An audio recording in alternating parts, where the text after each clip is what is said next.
Breathe easy, everybody. The big guy is back in town. Welcome back to the great Benjamin Higgins. We'll get to him in a moment.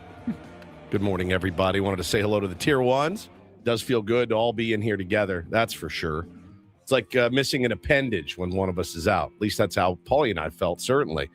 Great to be here with you. I'm Woodsy. That's Paul Reindl. He's the executive producer of the program. Good morning, Paulie. Hey, how are you? Doing great. And to my left, back in town, back from Bandon Dunes, back from the bucket list pilgrimage excursion, Benjamin R. Higgins. Welcome back, sir. Good to see you both. Good to see you, It's good too. to be back. A little wind burnt, a little sun burnt. Oh, yeah. Oh, yeah, dude. Oh, yeah. Now I'm staring right at your creamy, milky white thighs. Those got no sun. I was wearing pants most of the trip. Did you have to? Did they make you there? No. Okay. I did shorts a day. It was just cool. You know, Yeah. It's never hotter than like 61, 62. Well, so I've seen you play golf in 40-degree weather in shorts. yeah, I brought the shorts. I wasn't sure. So I want to know if they when the made wind you. blows, it just feels Oh, cold. yeah. I mean, there's a wind chill element to it, but my goodness, spectacular golf trip. I mean, The I knew it creme was de la gonna- creme, right? I knew it was going to be great, but I mean, Exceeded expectations. You'll never find a better collection of golf courses in the same place. That's amazing. Anywhere. That's amazing. They're all so unbelievable. So well manicured. Oh, I mean, just in every course with just spectacular views, ocean holes. I mean, they really have done it right. And then the resort is great. You know, Can I That's say good something food, quickly? just good accommodations. It was great. I want to get to all of this. Is it rude of me to say that every picture you posted, the first thing that popped in my head was, oh, looks like Torrey Pines. Every single picture, I'm like, yeah, it looks amazing, but like, looks like the golf course that's here. There was certainly, I mean, every course had some of that Torrey Pines element to it, but picture like the two most spectacular holes at Torrey Pines, Mhm. and then like 30 holes 80 or more. like that just on multiple courses. And then there's the variety, because even though they're all in the same area, they're all very unique and distinct courses. Bandon Trails goes into these forests and is absolutely beautiful. Pacific Dunes it's just one of the most challenging, kind of different courses you played. Old McDonald, which I played yesterday morning before we left, totally different, like wide open. The wind is the tough element there. The greens are the largest greens in the world. I mean, you could have a putt that's like 50 yards on one of those greens. 50 yards. I mean, it is so long. And, you know, if you're not close, you're going to 5-putt some of the greens. Just my huge. God. I mean, they're all really different, really unique. It was absolutely spectacular. I overdid it for sure. I mean, How many total? so in the end, drum roll, please, 158 holes of golf over 4 full days Wow. of playing.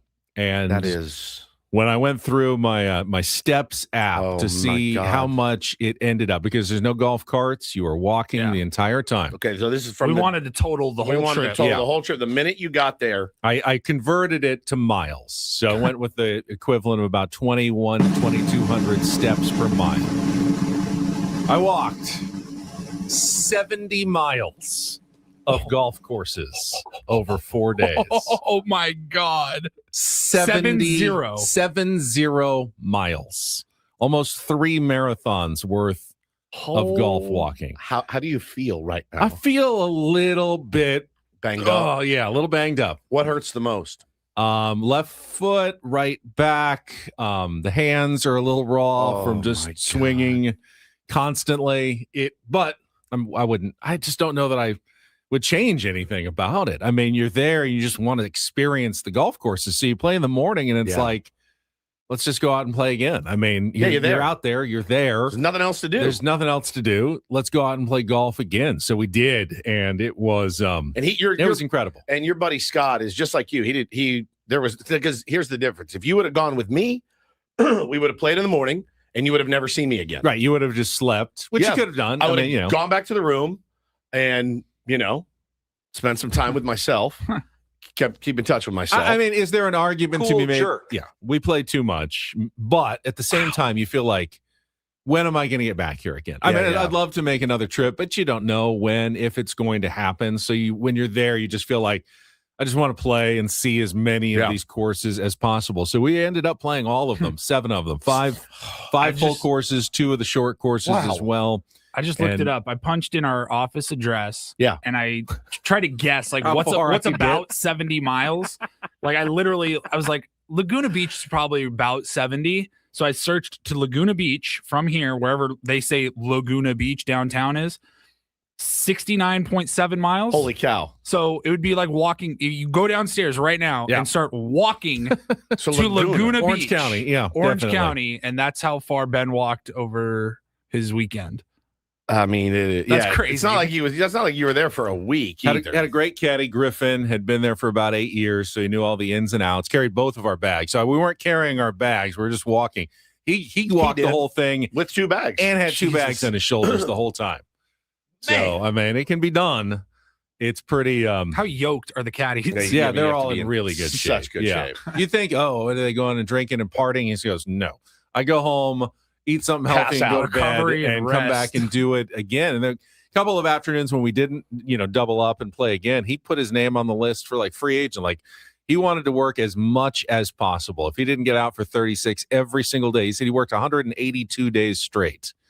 Oh my God. Trying to do doubles both morning and afternoon. So, intense caddies up there Does as well. Does he owe the IRS money or something? There's no reason to work that hard. None. There's literally no reason to work 187 days in a row, 36 to 54 holes a day. Unless you make a lot of money. He's putting setting aside.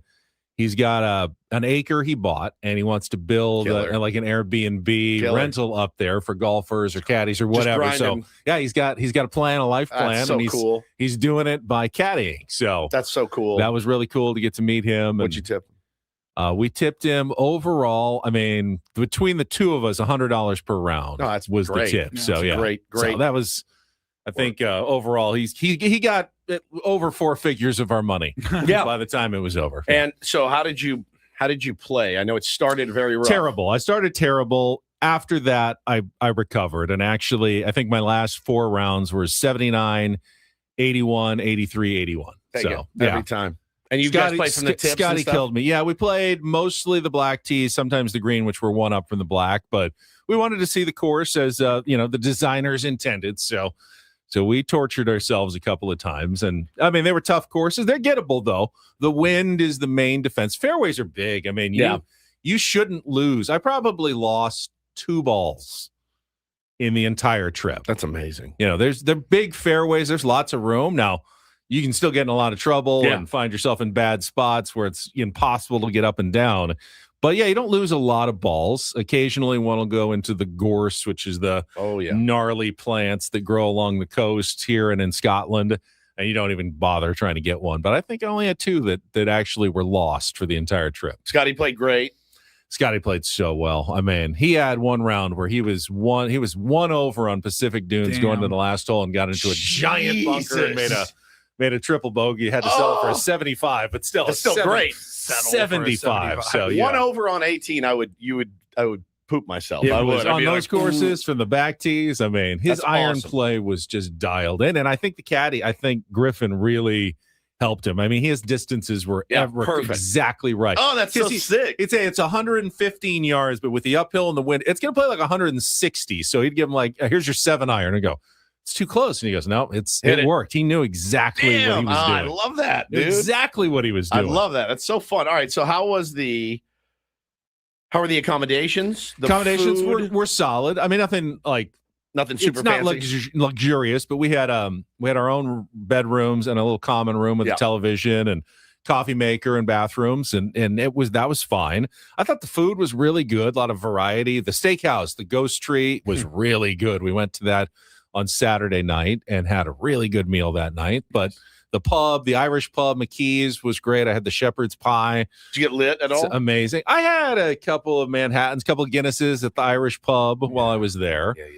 But you're just too tired. You're too tired. Go too hard. You're like, it's 9 o'clock. I mean, couple after 36. I mean, we didn't sit down to dinner until like 8:45 a couple of nights. That So would have been, you would have like seen dragging back and then got to get up early in the morning to play again. You would have seen the bitchiest version of me that exists. And you've seen some pretty bitchy versions of me, but you would have seen an absolute menace out there. Now, I did want to give Ben a lot of credit too, because he brought us some gifts. Now there's a bag here. I have a bag here. But before the show, he goes, I got something for you guys, and I don't know.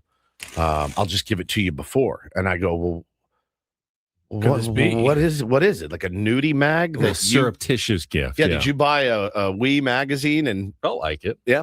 So he reaches over and he hands us each a roll of cinnamon zin. And I was so happy that you did that. But you do realize that you're now officially the smuggler. Like you have smuggled contraband across state lines. You're a smuggler. Now. You're on the grid. You're probably on some sort of list. Yeah. I was a little worried. I'm very proud of you.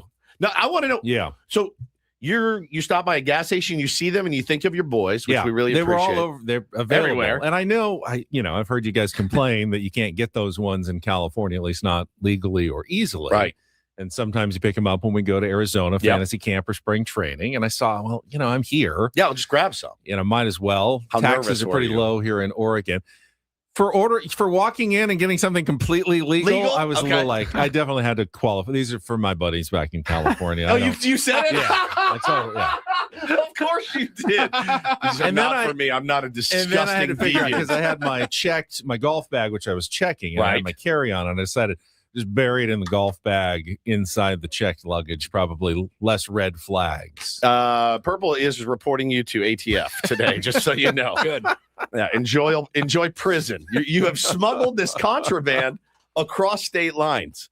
The Department of Alcohol, Tobacco, and Firearms will be reaching out to you. Wasn't even sure what to exactly order. I guess there's a couple of different strengths and varieties. I wasn't sure. You did great. You did great. I hope I did well. And then I got you the more traditional presents. Let me give Paulie his. I went with the gimme.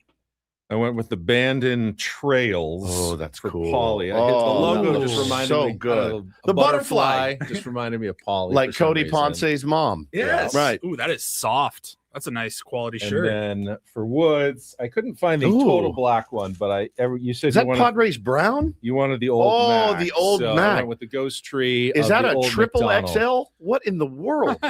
It's not that big. I think it shrinks. They said they shrink a little bit, full cotton. So you got me a double. I did. They did say it shrinks. Not a double. They said it was going to shrink.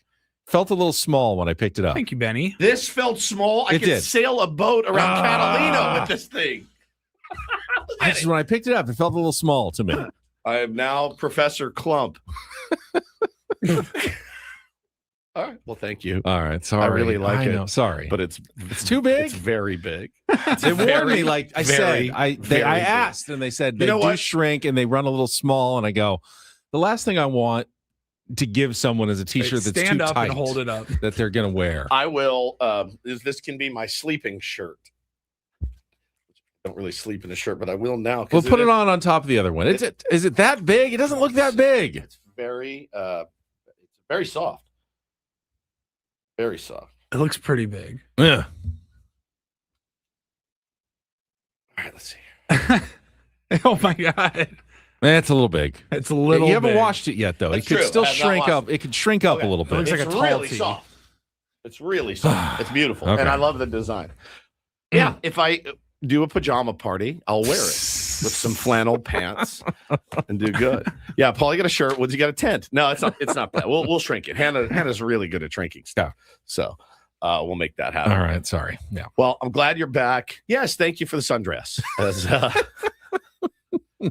Jay Hidalgo says I'm an ungrateful friend. No, I'm an honest friend. I'm very grateful. Woods is always going to be honest. I'm an honest friend, but I think there was a little bit of projection in there from Ben, if I'm being honest. If I really dig down deep, yeah, like I think he wanted me to be a 2XL, and so that's why he got it. Here you go, Toby. Here you go, Chubbs. Enjoy. I also had to argue with my buddy Scotty, who said, "Do you really want to enable them? I mean, with their habit by buying them the Zins." That's how Scotty is. He goes, "Is that really being a good friend? Shouldn't it's you being like the best friend? Why would you help them continue down that road. And I go, it's not me. It's not for me to be judgmental. Yeah, fair. They get to make their own choices. That's fair. They've already made the choices. I'm not introducing it to them. Correct. Hey, try this, guys. Look what I found up in Oregon. Try this. Exactly. It's not something new that they haven't done already. They're going to find it themselves. Yeah. You're just making it a little easier. I'm just making it a little bit easier for them temporarily. Yeah. If they don't use it, that's fine by me as well. I don't care. I just I thought that would be a nice little extra bonus. It's such a for the guys such when a they came back bonus, for such a load holding off. down the fort while I was gone. And I hear you did a pretty good job holding down the fort while I was gone on Friday and Monday. Yeah, it was fine. I mean, the real highlights were all because of failed audio. You know what I mean? And we had the skipper on, and it was calling from a potato at the bottom of the ocean. And I guess he was on Coronado. And they were here. They were in town. Yeah, he was on Coronado. He said, and I'm like, "Oh, cool! You have a Boost mobile phone? Like, what is going on?" And it was an ocean on the moon, by the way. Yeah. That we didn't even know about. Get up, yeah, Camp Michael King, and so you're just sitting here and you're just dying because there's things to talk to the manager about. And then he'd come in real clear for like a half a sentence, and then he'd drop off again. We tried him back. That didn't work. Ugh. So what should have been a 15 to 20-minute interview on a Friday. And next thing you know, man, it's a 6-minute interview. It's like, questions. Hey, bro, thanks for your time. See you later. Like, there's no way I'm going to. Was it possible it was a setup just to avoid the tough questions about his team's lack of offense? The funny thing is like, we literally started with you at Bandon Dunes, and he was so jealous that you were at Bandon Dunes. And so we're getting into it. Had he been before? No, he had not been before. Yet, yeah. And so we're getting into that. And then all of a sudden, I did ask him a question about the offense.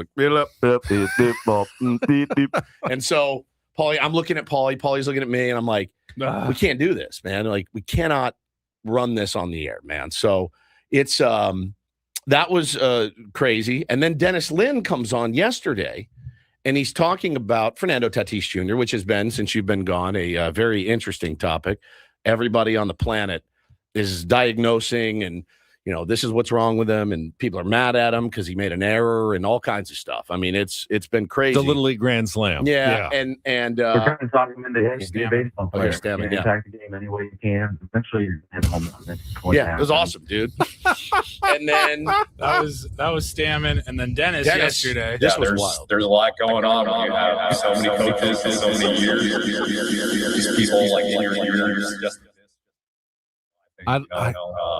Maybe the coaches aren't the answer, but I will say Dennis Lynn has never sounded cooler in his life than when he did that. So that was. I don't think there's anything I do in particular that keeps the phones from going haywire while I'm here. So I can't take the blame for that for being gone. It just seems to work out that way. I thought we did a decent job while you were gone. With the recorded liners definitely help.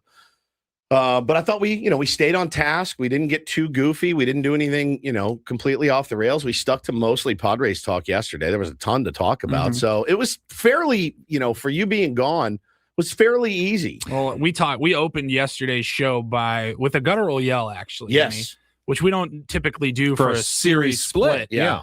But because of how they won on Sunday and how much the tone of the show changed with that swing from Casty, I mean, that was worth a guttural yell because we were looking at they barely won 1 out of 4 games against the Cardinals. They just got dominated. Yep. And it was going to suck yesterday. And we're like, hey, enjoy Monday off. I don't disagree. It certainly changes the narrative. But again, me not being here, my first question, should it change that much? We had some of that discussion too. Don't be so results oriented. The results are good and it's a results based game, but at the same time, not sustainable. Not what they're doing is not sustainable. We talked yesterday about approach. I got 1,000 billion trillion approach. This team's approach is wrong, and I soapboxed a little bit in that I said, look. The approach of this team is the same approach that the Dodgers have and the Mets and the Cardinals. It's see a mistake, punish a mistake, hit the ball hard, good things will happen, right? That doesn't change. It's my philosophy for my little guys, and it never changes. You see a mistake, you punish a mistake, right? And They haven't been doing that. It's an execution thing, right? But the process of being in there is the right process. They're in the right process. The results, the execution aren't quite there right now. And, so that's kind of where we spent a lot of our time yesterday is talking about, let's stop blaming the hitting coaches, guys, here at the end of the day. It's the guys that are up there taking the ABs. There's no offensive scheme that you install here, unless you're the Tampa Bay Rays. They have installed a new offensive scheme this year that is, let's bunt like crazy, and they're winning games because of it. Now, they have the personnel to do it. When you're looking at our team and you look at our personnel is different. But you're not bringing Josh McDaniels in here to install the high-tech offense. No team that doesn't exist. It's the same in baseball as it's always been. See a mistake, punish a mistake, hit the ball hard. It's not basketball where you have Right. a coach diagramming Yes. an inbounds Right. play like the Right. perfect. Oh, this is going to catch him off guard. I know what See-ball, defense they're going to be hit in, ball. so we're going to Throw do ball, this catch ball. instead. Well, guys, we're switching to triangle offense next year with this new guy. It's going to take some getting used to. No, it just is the same approach for every team at every level. It's the same thing. And when you change that, you could say, let's be more Aggressive. Let's be less aggressive. But then right? all of a sudden, you're swinging at pitches out of the zone, So which is never a good thing. I talked about yesterday too. There's games you look up with the San Diego Padres. You're like, how is this dude in the sixth with 66 pitches? Well, it's because the game plan that day was he throws a lot of first pitch fast, go attack it. The process is right. That's the right process to do. If he is starting you off with heaters and you can identify the heater and stay on the heater and hit it, the process is right. We all worry about the results because the results aren't there right now. The results with wins and losses are totally there. They're totally, totally there. So however they're doing it, well, at least they're getting it done. But the offense does have to come around, or this team's not going to go very far. Yeah, I didn't watch a ton. I saw Saturday's game in the afternoon, most of it, and then I saw the highlights of Sunday and felt so good for Nick Castellanos to come in and, against that guy, Riley That O'Brien. guy. I Yeah. mean, And that AB, oh my God, it was He so went down 0-2 legendary. right away, 0-2 right away. Broke And his ended bat up at one working point. I mean, 8 or 9 everybody felt the game was over, right? Oh, yes. Completely over at that point. I couldn't believe it. It's basically taking a game you've already chalked up into the loss column Yeah. and simply flipping it But around. see, his comment, and did you see Sammy's post I game? did watch Sammy's post-game interview. Great interview Phenomenal. by Sammy. One of the Really. best. And not easy to do No. with Nick Castellanos. And what he said, what Cassie said is, yeah, like we don't think about the next game. Like we're just in the moment rooting for each other, and chemistry can't be overrated. Like all that. I thought it was I thought it was Sammy's best work, and I thought it was Cassie's best work, to be honest. So it was great, man. It was it felt like a miracle to split that series, and they got it done. They got the day off. They can reset. They were waking up at the Pfister as we speak, getting ready to go out and take out on the Brew Crew, who's going to be a tough challenge. And Yeah, absolutely. Yeah. we will talk all about it coming up this morning. We will have Jesse Agler also joining us from Milwaukee, who got his Pfister coffee mugs last time he was in town. Drank my coffee out of it this morning. Outstanding work, and we will play the Incorporator. We'll set the menu for the Tuesday edition of Ben and Woods. All of us back together again in studio, inside the Bill House Studios. We know how with Ben and Woods on San Diego's #1 sports station, 97.3 The Fan.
He just here. I'll show you a little. Just a little. Please don't. Just a little bit. What hurts on you? Nothing at all. A little bit. Nothing. Now, So let's say whatever you're about to touch is the only thing. Let's say It's gonna hurt. Right? All right, yeah. Okay. Pretend your knee hurts. Pretend your knee. It's going to in a second. Right here.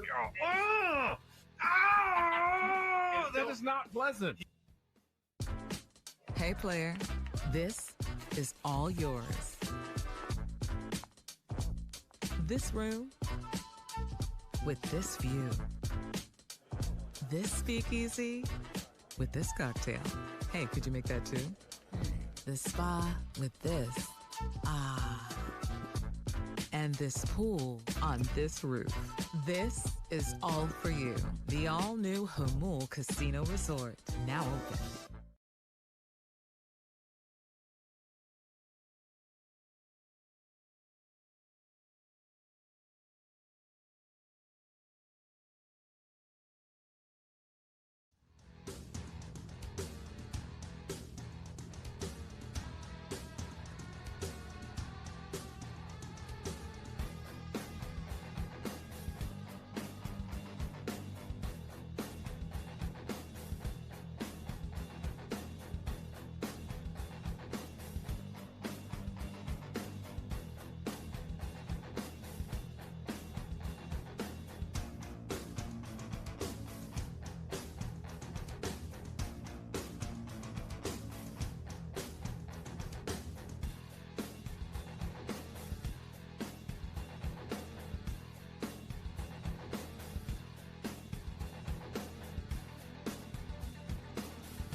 I know I was only gone from San Diego for, 4.5 days?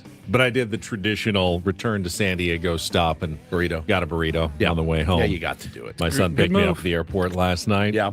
Just feels like, it's one thing you can't really get that matches What'd you anything. Carne asada? Bean and cheese. Bean and cheese. Yeah, The old stopped bean and cheese. stopped at El Pueblo, got a bean and cheese on the way home.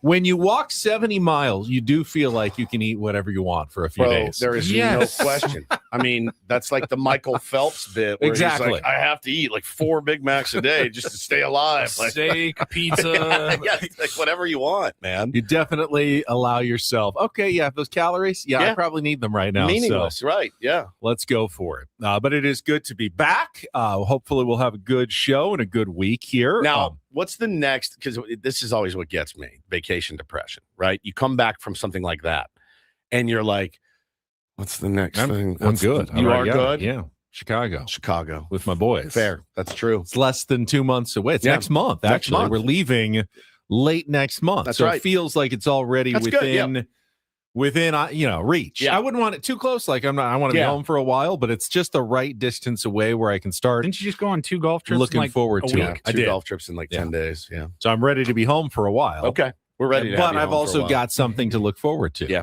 And that's Chicago with you guys at the end of June. Oh, So I can't wait. That'll be fun. that'll be fantastic. Of course, our San Diego Padres are also in the vicinity of Chicago right now in Milwaukee. We'll talk about that coming up here, setting the menu for the Tuesday edition absolutely. Yeah. of Ben and Woods. We will also have some more Padres tickets to give away. Try to do that in the first half of the program. The A's are coming to town. We got tickets for the May 22nd game against Sacramento at Petco Park, so they have a chance to win some Padres tickets. Don't do this at 7:20. Woods wants to make it a do this, a generational hater moment last night in the NBA playoffs. I still can't believe it. I've watched it a dozen times already. Paulie showed it to me this morning, and I was so happy to be able to show that to you. I was giddy. I mean, I think it's just incredible. It's incredible. Generational hate. We will have some fun with that one. We will.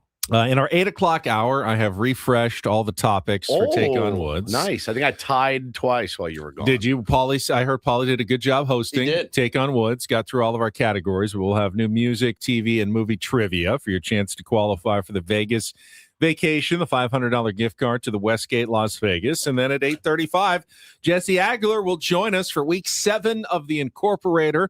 Need to find a G word. Yep. For Jesse while he's in Milwaukee tonight for game 1 of the 3-game series. Reindl Report in our 9 o'clock hour and get you ready for the series against, I would say, a playoff contender. They've been a playoff contender for the last few years, and they will remain a playoff contender. So an important one against the Milwaukee Brewers, who, if I remember correctly, took care of the New York Yankees pretty well. Yeah. Over the weekend. Was my buddy Scott. He's a Yankees fan, and every time he checked the score, and he's going, we're losing to the Brewers again. Yeah, swept.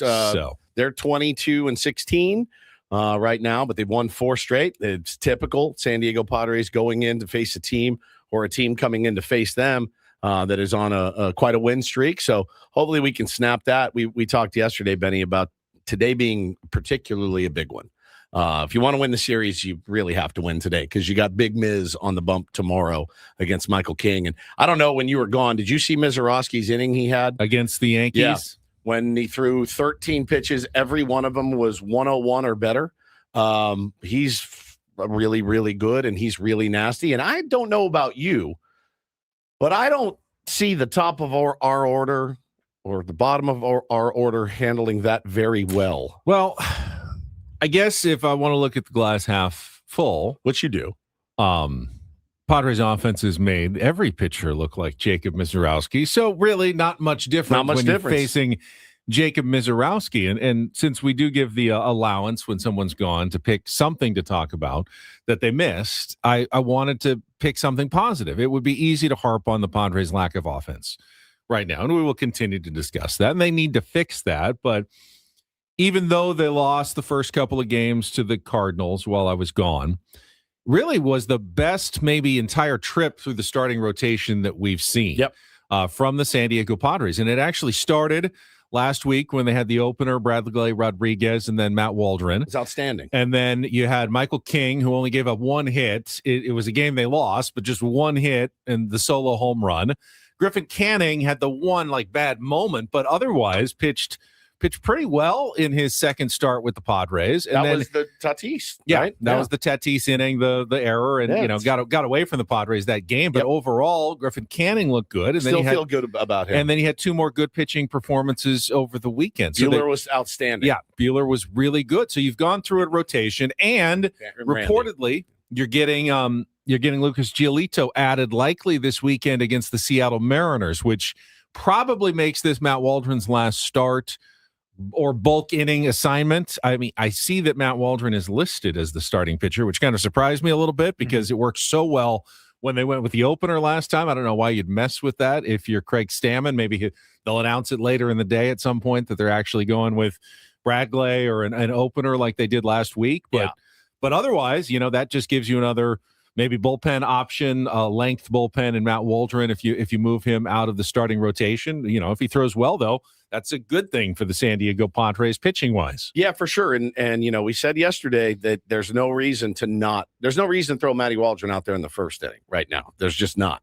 Throw Bradley out there again, try to go 1, 2, 3, and then bring in the knuckleballer. I mean, you can't expect it to go exactly like it did last time, but I would keep running it out there until it didn't. Does that make sense? I would just keep doing it until it didn't. Yeah, I think the question would be, and maybe if Craig Stammen's phone worked better, you would have gotten to that. How much of it was matchups based? Like, was it in particular? Were those guys? I think was it the Giants that they didn't want him facing? Yeah, those Casey guys Schmidt 3 times. Was right. it Casey Schmidt? Was that a Casey Schmidt thing, or is that an every team thing where you just want him coming in the second inning? That could change the equation a little bit against the Milwaukee Brewers. Maybe they like the matchup with the 1, 2, 3 hitters Matt Waldron's going to face, so they don't really need him to, be set up by an opener, that they'd just be fine with him going in the first inning. I guess we'll find out more later today. Yeah, because they didn't list Bradley till later in the day. Later in the day. Popped up that Bradley Rodriguez would get the start. So maybe it's a little bit of gamesmanship, but I can promise you the Brewers know exactly what happened last game. With Bradley opening and Waldron. And with no game yesterday, and no one asking Craig Stammen any questions. Yeah. You're not expecting the Padres to be forthcoming to issue some sort of announcement during an off day that they're going to mess with some bullpen opener shenanigans against the Milwaukee Brewers. That's something that you would typically find out probably around noon today, our time, with a 4:40 first pitch if they were going to do that.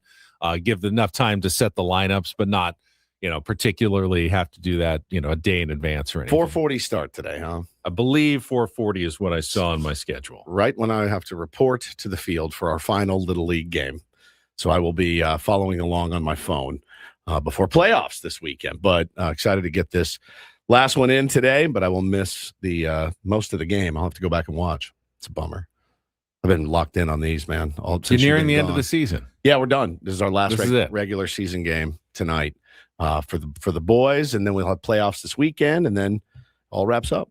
Okay. It's been fun. Well, I think you've done a good job in your first season. I think I have. I mean, I don't remember any major incidents that you talked about with parents. No, or parents have been amazing. Umpires or anything. Umpires have been. Heard a lot of nice stories. Coach. Love your coaching style. Umpires have been 14-year-old umpires.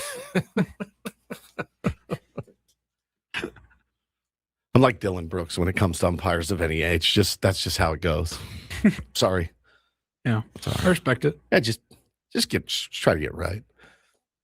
All right, let's check traffic, and we can look around the rest of baseball, including another team that's struggling in the NL West offensively at the moment. That would be the Los Angeles Dodgers, and how the Padres moved into first place all by themselves last night without doing anything other than going to sleep at the Pfister Hotel in Milwaukee. That's right. Get to that coming up next. Pfister? Yeah, absolutely. Yeah. On 97.3 The Fan. From the 855 Get Ross Traffic Center. Injured? Demand justice. Demand Jurowitz. 855GetRoss.com. Getting crowded through National City, northbound on the 5 from the 54 to past the Plaza Boulevard downtown exit. Northbound on the 805, a slow spot at 43rd Street. This report is brought to you by Valvoline Instant Oil Change. Summer driving season's almost here. Stop by Valvoline Instant Oil Change. They'll check your tires, lights, and essential fluids with any oil change. Stay in your car. No appointment needed. Visit SoCal Oil Change for coupons. Valvoline Instant Oil Change. Your 15-minute drive-through oil change. I'll guess I'm Ben Woods here on the SDCCU fan hotline. It's not big bank banking, it's better. Quick shout out to one of our favorite tier ones. Happy birthday to T.O. Mel. Happy birthday, buddy. Congratulations, Happy T.O. birthday. Love Mel. He's He's great, absolutely fantastic. The LA Dodgers opened a 4-game series against the San Francisco Giants last night at Uniqlo Field and continued to struggle offensively. Now, losing to the Braves 2 out of 3 is not a huge crime in terms of baseball. The Braves are hot right now. They're probably the best team in the National League at the moment. It's weird. They beat Chris Sale, though, in the first game of that series. Then they lost the next 2. But in the last 4 games, they've scored 3, 2, 2, and 3. So Padres offense not the only one struggling in the NL West. They had a 2-1 lead for a lot of the game last night, and then all of a sudden the Giants came to life late in the game and just poured on some runs against the Dodgers bullpen. Mostly Roki Sasaki gave up couple of them, and then they tacked on a bunch late and ended up winning that series opener 9-3, which means the Dodgers have now dropped to 24-17 overall, a half game behind your San Diego Padres. And you go back basically now to the middle of April, the Dodgers have been playing pretty pedestrian baseball here at this point of the season. Yeah, for what they have, I mean, they've still scored 36 more runs than we have. They have a run differential of plus 60 on us, right? They've scored 63 runs. We've scored 3, right? In for run differential. I don't know what it is. My guess is, look, man, this is a team that gets up in September and October. They have been for a while. When you win back-to-back championships, I don't want to say the motivation isn't there, but I can see how the May game, the May square off against the Giants, I don't know how much it pumps your nads if you're a Dodger player with 2 rings already. You played deep in October. I just don't think they're concerned. Well, they shouldn't be concerned. To see their concern is laughable. But, listen, my position hasn't changed. You can't worry about what they do. You have to figure out what's going wrong in your scene, and obviously it's offensive with the San Diego Padres. And of course they're taking that tack. There's nothing to be concerned about. There's nothing. Every team goes through offensive lulls, and they're right. But I think it's significant that they are at least having to answer those questions. Yeah. At this point, Max Muncy was talking after the game, doing the old, "Hey, we've won 2 World Series in a row," sort of layoff sort of thing. And if they don't get things turned around, their fan base does not have unlimited patience. Oh, they have no patience, just like every other fan base. And it's not going to be a fun season for them if the Padres remain, right neck and neck with them all year long. That's not what they were looking to do when the season started, given their massive payroll, their pitching depth. I mean, they felt like they should be able to comfortably win the NL West and, have a double-digit lead in August and September where they're not going to have to worry about it. And that very well may still end up being the case. Run differential would tell you, yes, they have separated themselves a bit, even though the Padres are a half game ahead. But I would be somewhat concerned, maybe not so much about the Dodgers if I was a Dodgers fan. Be like, yeah, we'll figure it out. I'd be more worried about the Padres actually starting to hit and figure things out, because the Padres have shown that they do have enough pitching to stick around in all these games. And with no offense to speak of, they've managed to be 8 games above 500 at this point in the season. I don't know if this offense is ever coming around. We're a quarter of the way through the season. Yeah, man. It's not early anymore. It's not late, but it's not early anymore. And the Padres haven't hit yet. So I can't promise you that, Fernando Tatis Jr. has enough time to turn around and have a great season. Manny Machado may not get to those back of the baseball cards. I know we said this at the same time last year, and he pretty much did. There's enough time to, we talk about salvaging a series. They can salvage their seasons and put up, below average, but not terrible numbers. But I don't expect the baseball card stuff this year. I've seen some encouraging things. The swings I saw from Jackson Merrill, especially since he's moved up to the leadoff spot, have looked pretty decent. But no one is having a great season offensively for the Padres, and I don't know why Xander's having Xander's having a solid. It's solid for him. Yeah. But he's not a guy you can puts your team on his back offensively. It's just wild to, you go up and down the lineup and Laureano, who had been so good, he's struggling. And Merrill, again, a little bit better in the leadoff spot, Benny. Toddy, obviously we know his struggles. Manny, you can't have Manny Machado with a 1 in front of his batting average. You just can't. Honestly, you make too much money for that. You make too much money to have a 1 in front of your batting average as your batting average. I know batting average isn't the end-all, be-all. But, at this point, these guys have to step up, and they have to get it going now. And that's it. That's it. And with Campy being down, he was one of our most solid hitters. Other guys have stepped up, and yeah, it's going to be a grind till those guys get it going. But if I was a Dodgers fan, I would certainly expect at some point the Padres a couple of those guys will get going for at least stretches of the season. But if you're a Dodger fan, you also feel like Shohei Ohtani is going to get going. Of course. And Kyle Tucker's going to mash. You know for sure that's going to happen. Yeah. But you also want it to happen before the Padres guys get going at some point as well. Hey, nothing would make me happier than some voodoo magic, devil magic team going all the way through the season and winning the West somehow would be incredible. But I also know that organization up north, they're going to do whatever it takes, and if they get to the All-Star, they've shown they will, they've certainly spent money, but I think this could be the year. If it's still kind of teetering right now, and the offense is struggling, that they just go nuts with trades because they have all these guys that they've been sitting on. They're a lot of them are blocked. Like there's no room for some of these guys. So, but we've also seen from the Padres' perspective that it doesn't necessarily work. Yeah, exactly. Going nuts in trades and picking up hot players and filling a bunch of positional needs, and all of a sudden you go, and now these guys are struggling just like our old guys were struggling. Now that we've brought them in, doesn't always fix everything. Yeah. So you kind of want to address the problems before you get to even the trade deadline is the best way to go about it. Well, and I think for both teams, they're both in the unique position where it's like, no, we have guys. We have guys. We've spent money. We've got the dudes. They're just not being the dudes right now.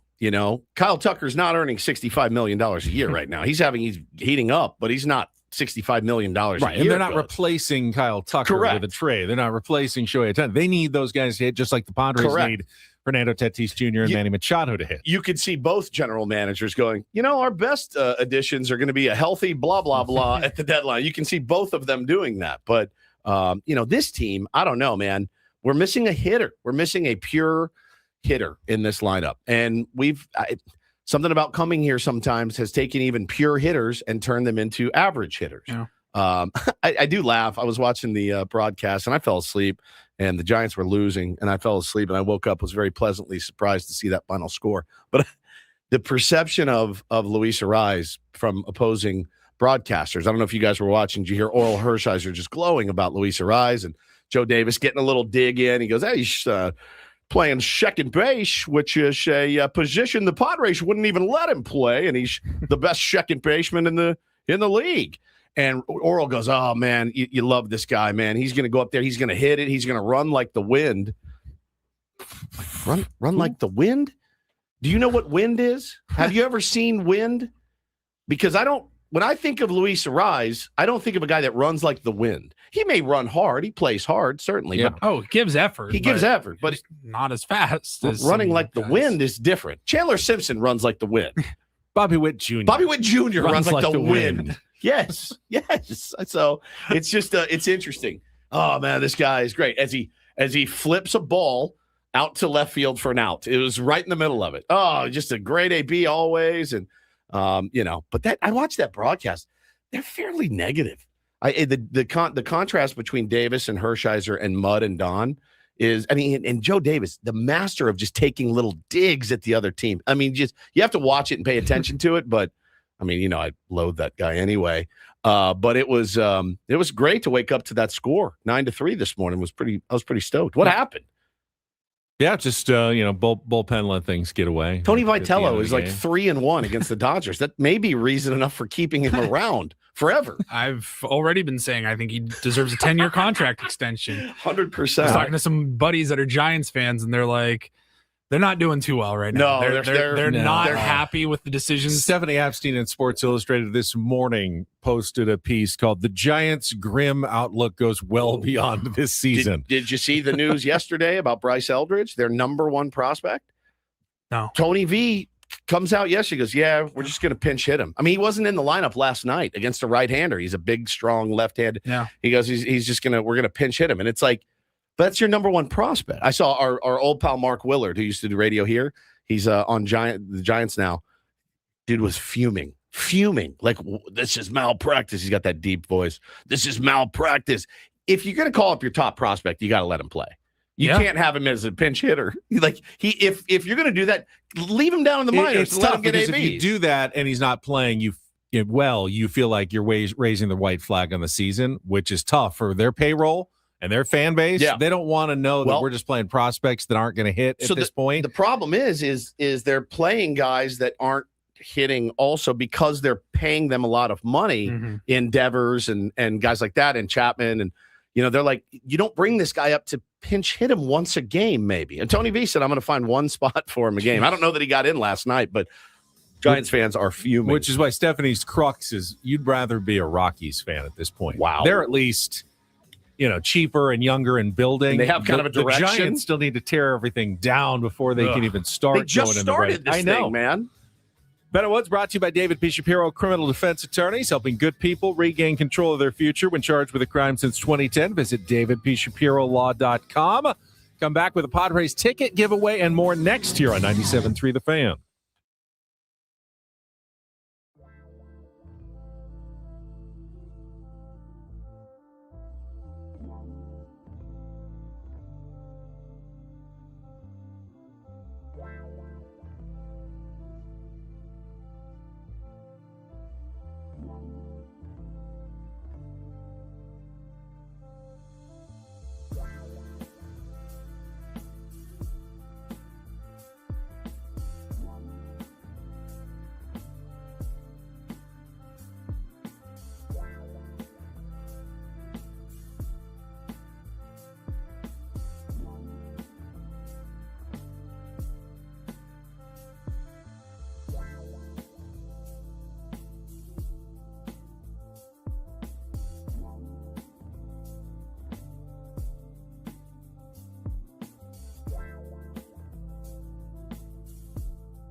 It's nice to be cared about. Woods checking on me. How are your feet? How you doing? How's your back? I'm all right. Let me see your hands. I'm gonna feel them. Oh, God, they're smooth as silk. Let me see. No calluses. Wait, that's your glove hand. This is You left his glove hand. Bro, how is this possible? No blisters. No, I really did okay. Feel mine. Compare. Oh, God. You're 70 miles of golf. Like an alligator Yeah. skin. All those swings, my hands would be Raw. just shredded. My wrists would be in pain. doing all right. I managed to, I prepped for this for a while. Yeah, I you wanted to be did. ready for it and felt like I did a pretty good job prepping for the trip. But I appreciate your concern. Purple says, I'd be suspicious about a notorious foot guy asking about my feet. Yeah. That's a good point. I do like feet, and I get a You had a clear shot of yours. This Yeah, I morning in your- definitely in was your happy. And the flip-flop. reason Dogs why are out. Yeah, dogs are out. I'm in the flip flops for a couple of reasons today. First, just to give them a breather from shoes and socks after several days of all the walking. Also, I'm anchoring tonight and tomorrow, so you are? get to go home for a little bit between the show and head back. So I go right into the news side of things the next couple of days on the That's desk. nice. It's better Yeah, coming back like that. You don't have to go do a story. I'll or be up something. a little bit later, but I don't have to go around carrying the camera gear all around town. I can just kind of sit at the desk and read the prompter for a couple of days, which isn't the worst way to get back into work tonight. Hopefully there's no giant breaking news, knock on wood. Well, I know what. I'll be at Little League, but Paulie, if you could watch and see if we can find any more gold. Mm-hmm. Yeah, it's been a while. We've gotten some gold from your anchoring. Been a while. Yeah. We're going to give away some Padres tickets coming up this hour. We've got Don't Do This, and Jesse Agler will join us next hour for the Incorporator from Milwaukee as the Padres open another road trip. Where do they go after? They go to Milwaukee, and then they are get the schedule over there, Paulie. I checked it last night. Now I've forgotten what's this this trip, but they've got some important. They have some really tough games and tough games coming up. If I remember correctly, Seattle after Seattle.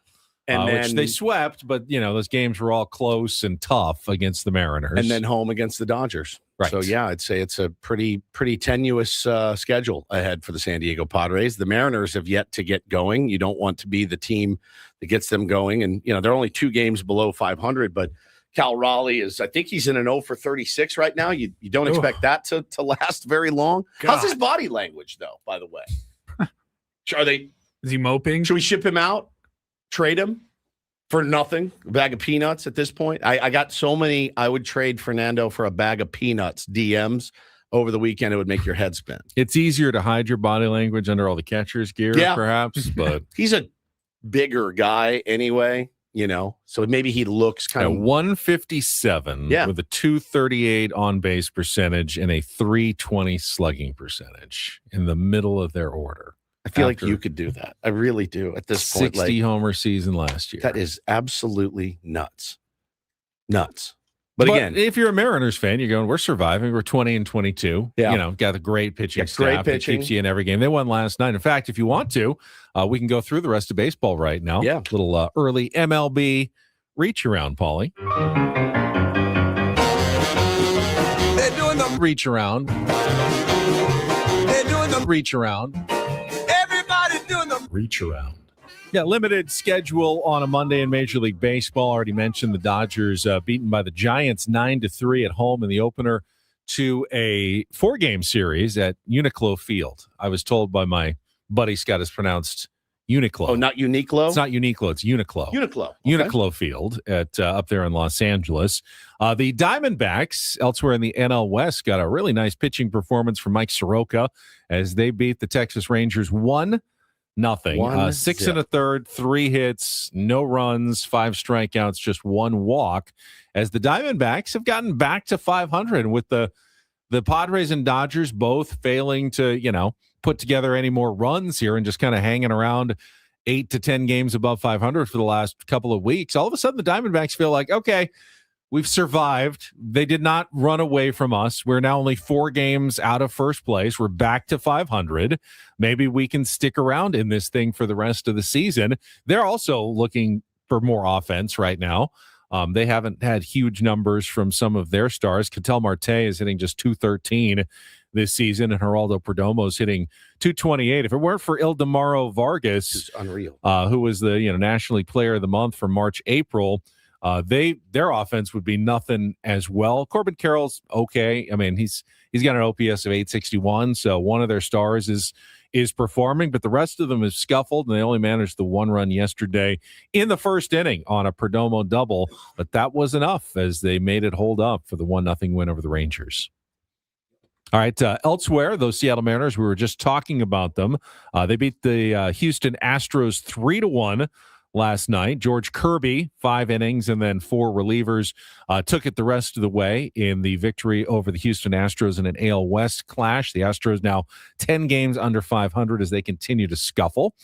Maybe the hottest team, one of the best teams in baseball right now, the Tampa Bay Rays.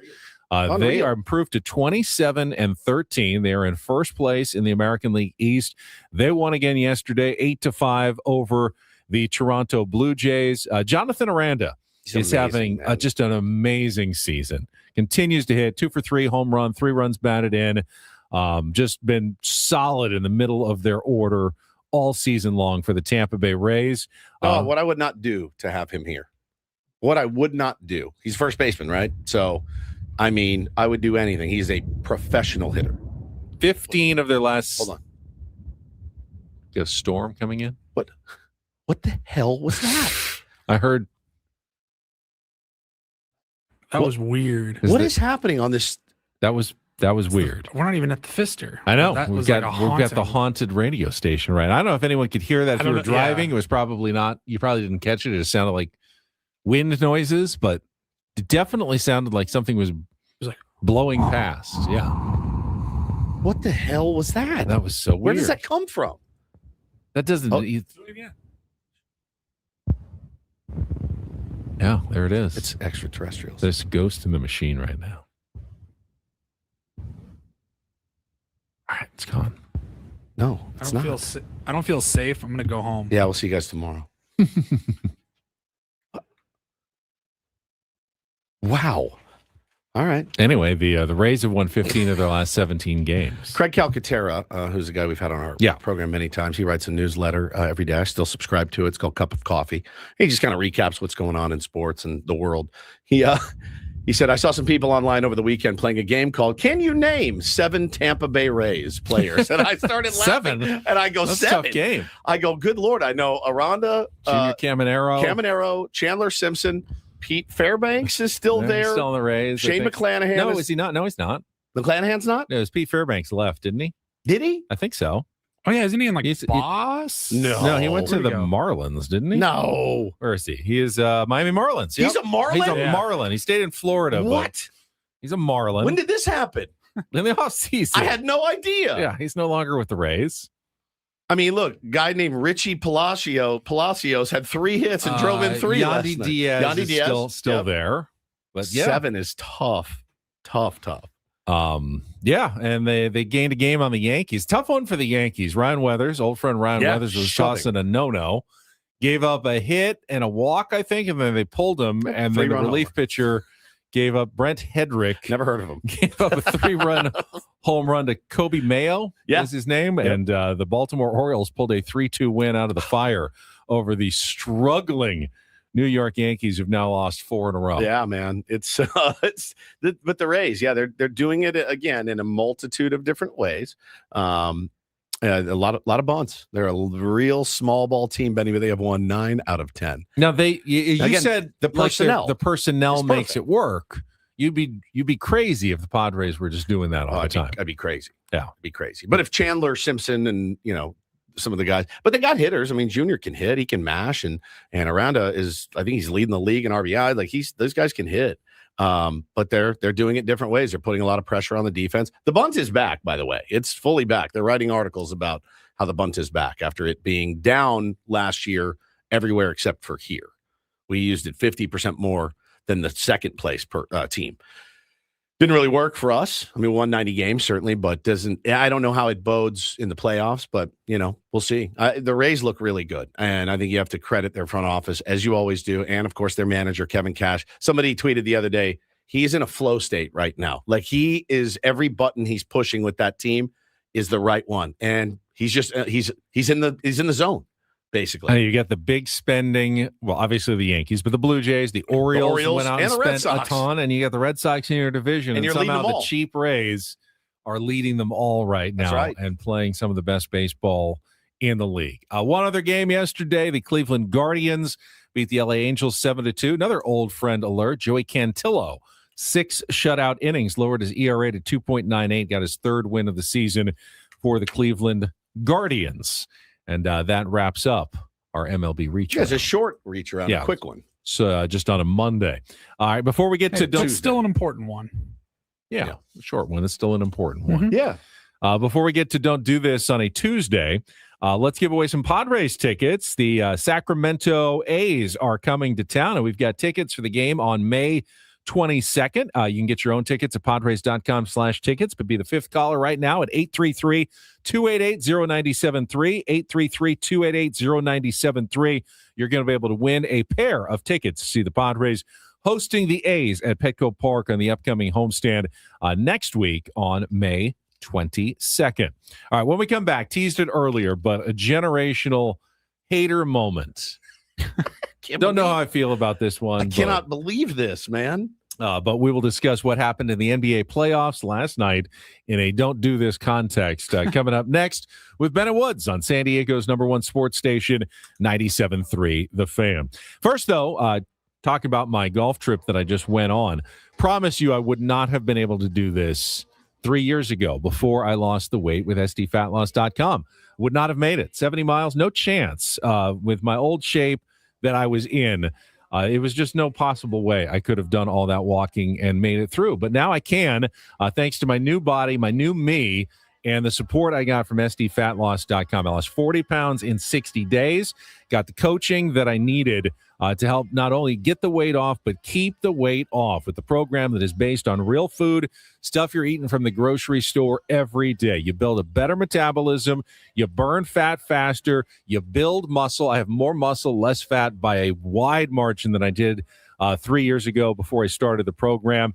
And it's just a one-time cost. You can set up a free consultation right now at SDFatLoss.com and take $200 off this month during their spring special to get you ready to go before the summer without the GLP-1s. Very expensive, and you got to stay on those. Plus, you're probably losing as much muscle as you are fat. This is sustainable weight loss the right way. In 2 months, you can change your life like I did, eating regular stuff from the grocery store. Try it. Check it out. What do you have to lose other than the weight? Go to SDFatLoss.com. Set up your free consultation at SDFatLoss.com. Results may vary.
player, this is all yours.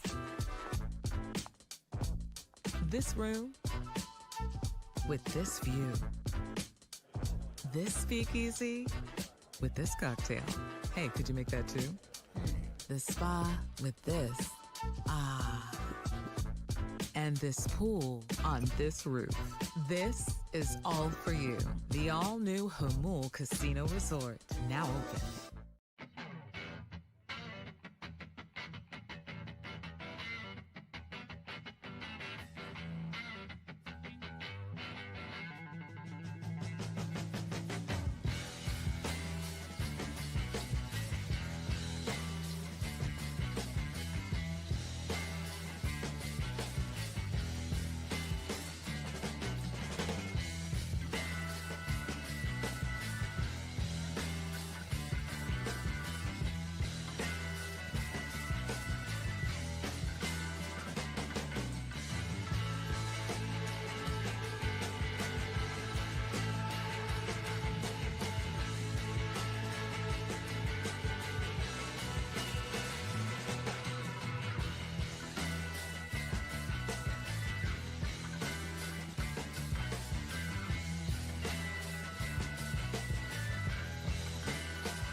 Now, I'm going to just, I give the first don't do this for me.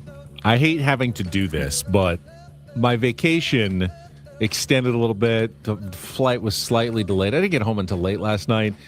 I worked on a lot of take on woods categories. Yeah. Didn't really get to do my entire show prep. That's and I was fine. like, I You'll came be in okay. and I could not find any DDTs this morning. You'll be okay. Holly, though, had one that I thought is very interesting, and I did not see this over the weekend. This was after the Philadelphia 76ers were eliminated in a sweep, right, by the New York Knicks. Yes. Philly got eliminated. You know, I saw this stat. Like, Joel Embiid, he's a bit of an enigma in the NBA. He's a very talented player with a incredibly high ceiling. But I saw a stat that goes, he is the only former MVP who has never played in, like, the conference or league finals. Damn. That's legacy defining stuff right there. Oh, like, sure. you're the only MVP that couldn't even carry your team to, like, the Eastern or Western Conference especially in that league.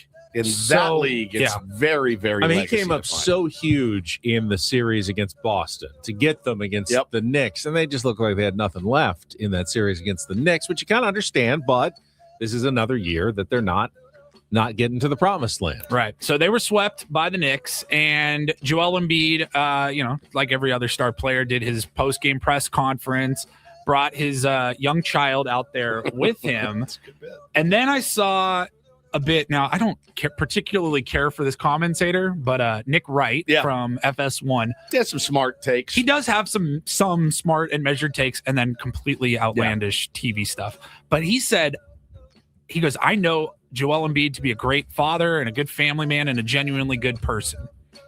But you should not be allowed to bring your child to a post-game press conference after you lose. And he used an example. He goes, look, I think the first athlete I remember doing this regularly was Steph Curry. He would have his little daughter out there sitting on his lap, playing with the microphones, and it was cute and adorable. And he goes, but those were always after big wins. And it was celebratory, and everyone was just kind of loose and having fun. Yeah.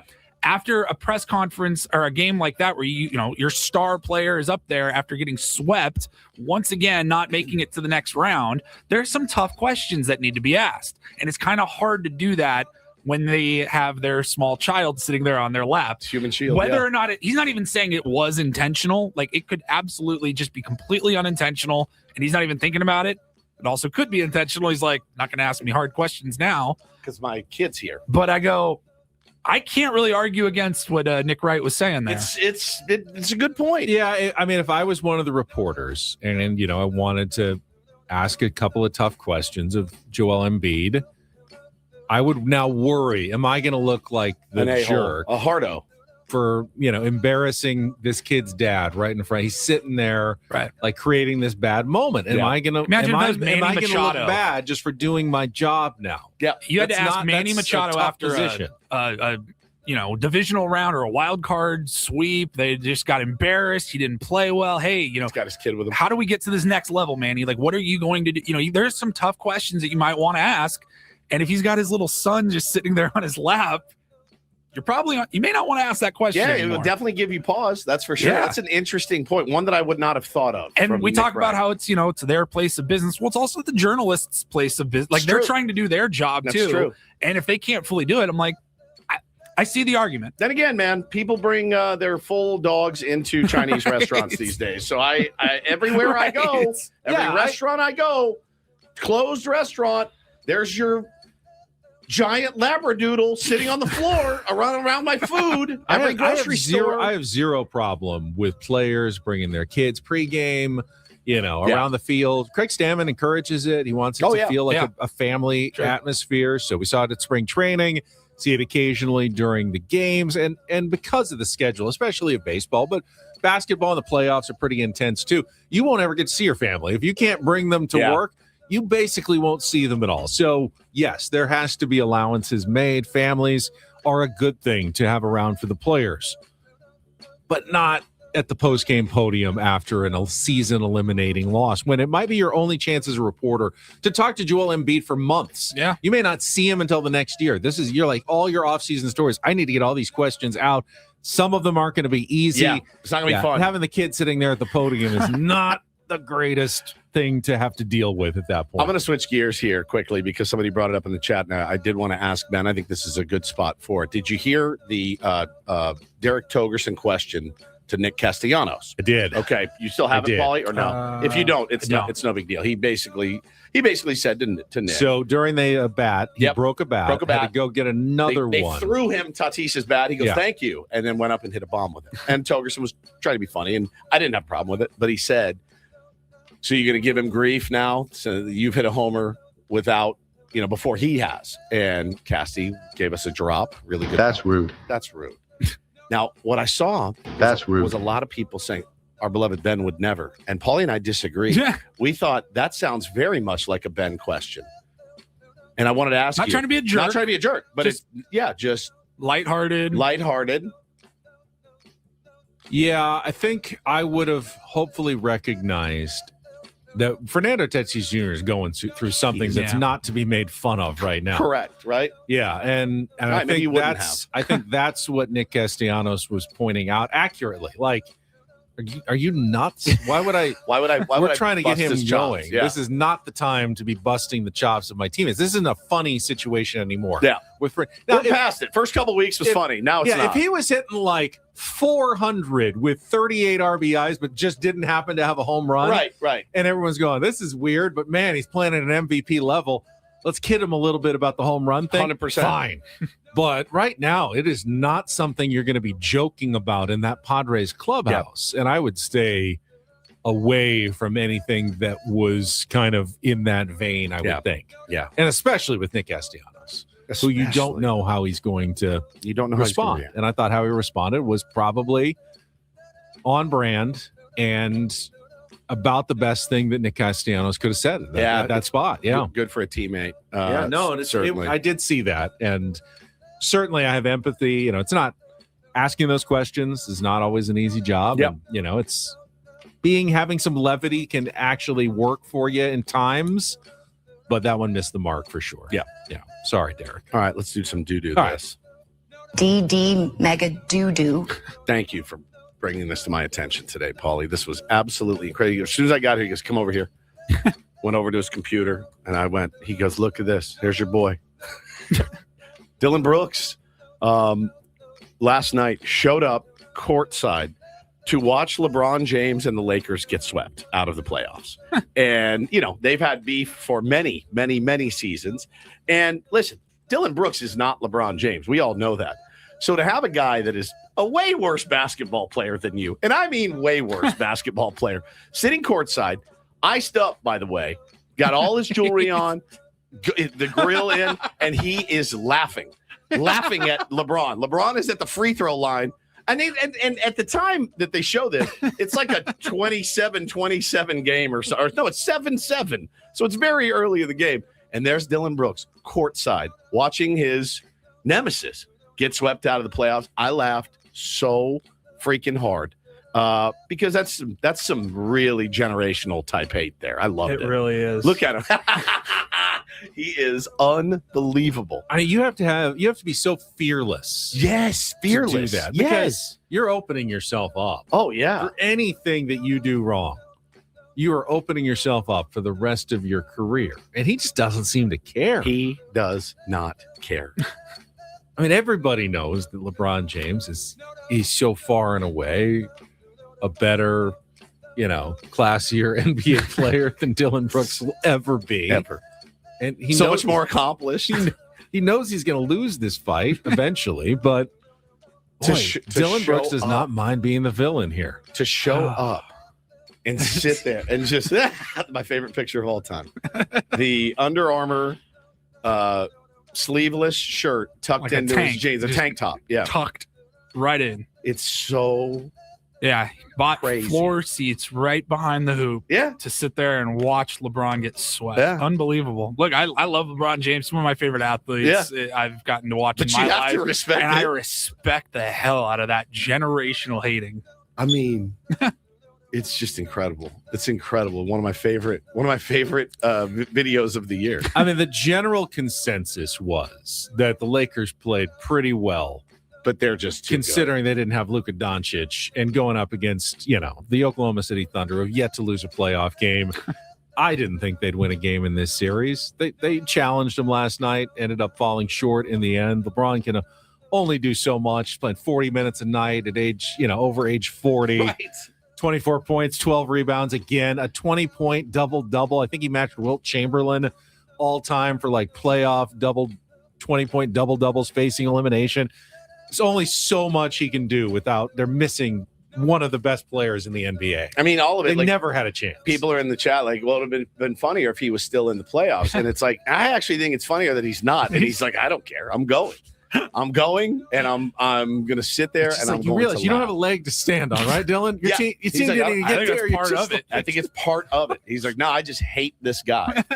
I just hate this guy. Incredible. And that's don't and do this for a Tuesday. That was Don't Do This with Ben and Woods on 97.3 The Fan. Padres are getting another starting pitcher, perhaps as soon as this coming weekend. What does that mean for the rotation, and what happens to Matt Waldron after tonight's start against the Milwaukee Brewers? We will talk about all of that coming up with more Ben and Woods on San Diego's #1 sports station, 97.3 The Fan. Gambling problem? Call 1-800-GAMBLER. GEGE 000-466. For a full list of games and rules, play at 7 Mile Casino. Visit 7milecasino.com. First, if you're looking for a great place to play cards in San Diego, there's only one place you should be going. It is 7 Mile Casino.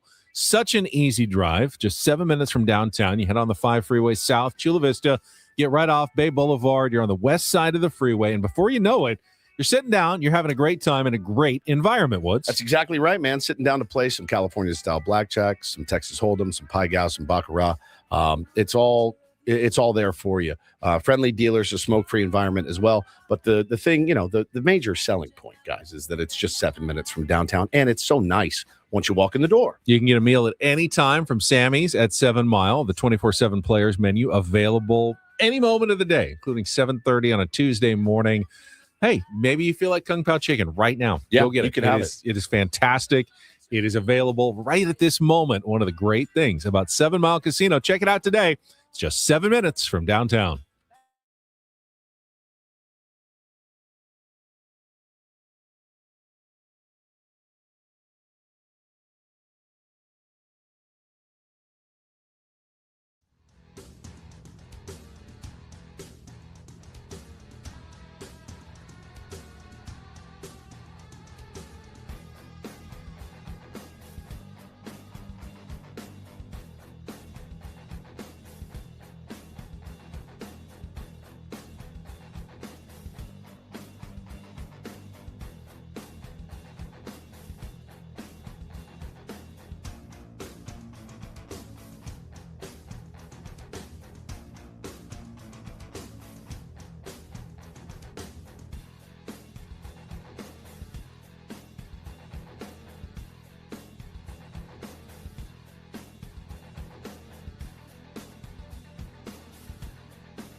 He just here. I'll show you a little. Just a little. Please don't. Just a little bit. What hurts on you? Nothing at all. A little bit. Not that now. So let's say whatever you're about to touch is the only thing. Let's say It's gonna hurt. Right? All right, yeah. Okay. Pretend your knee hurts. Pretend your knee. It's going to in a second. Right here.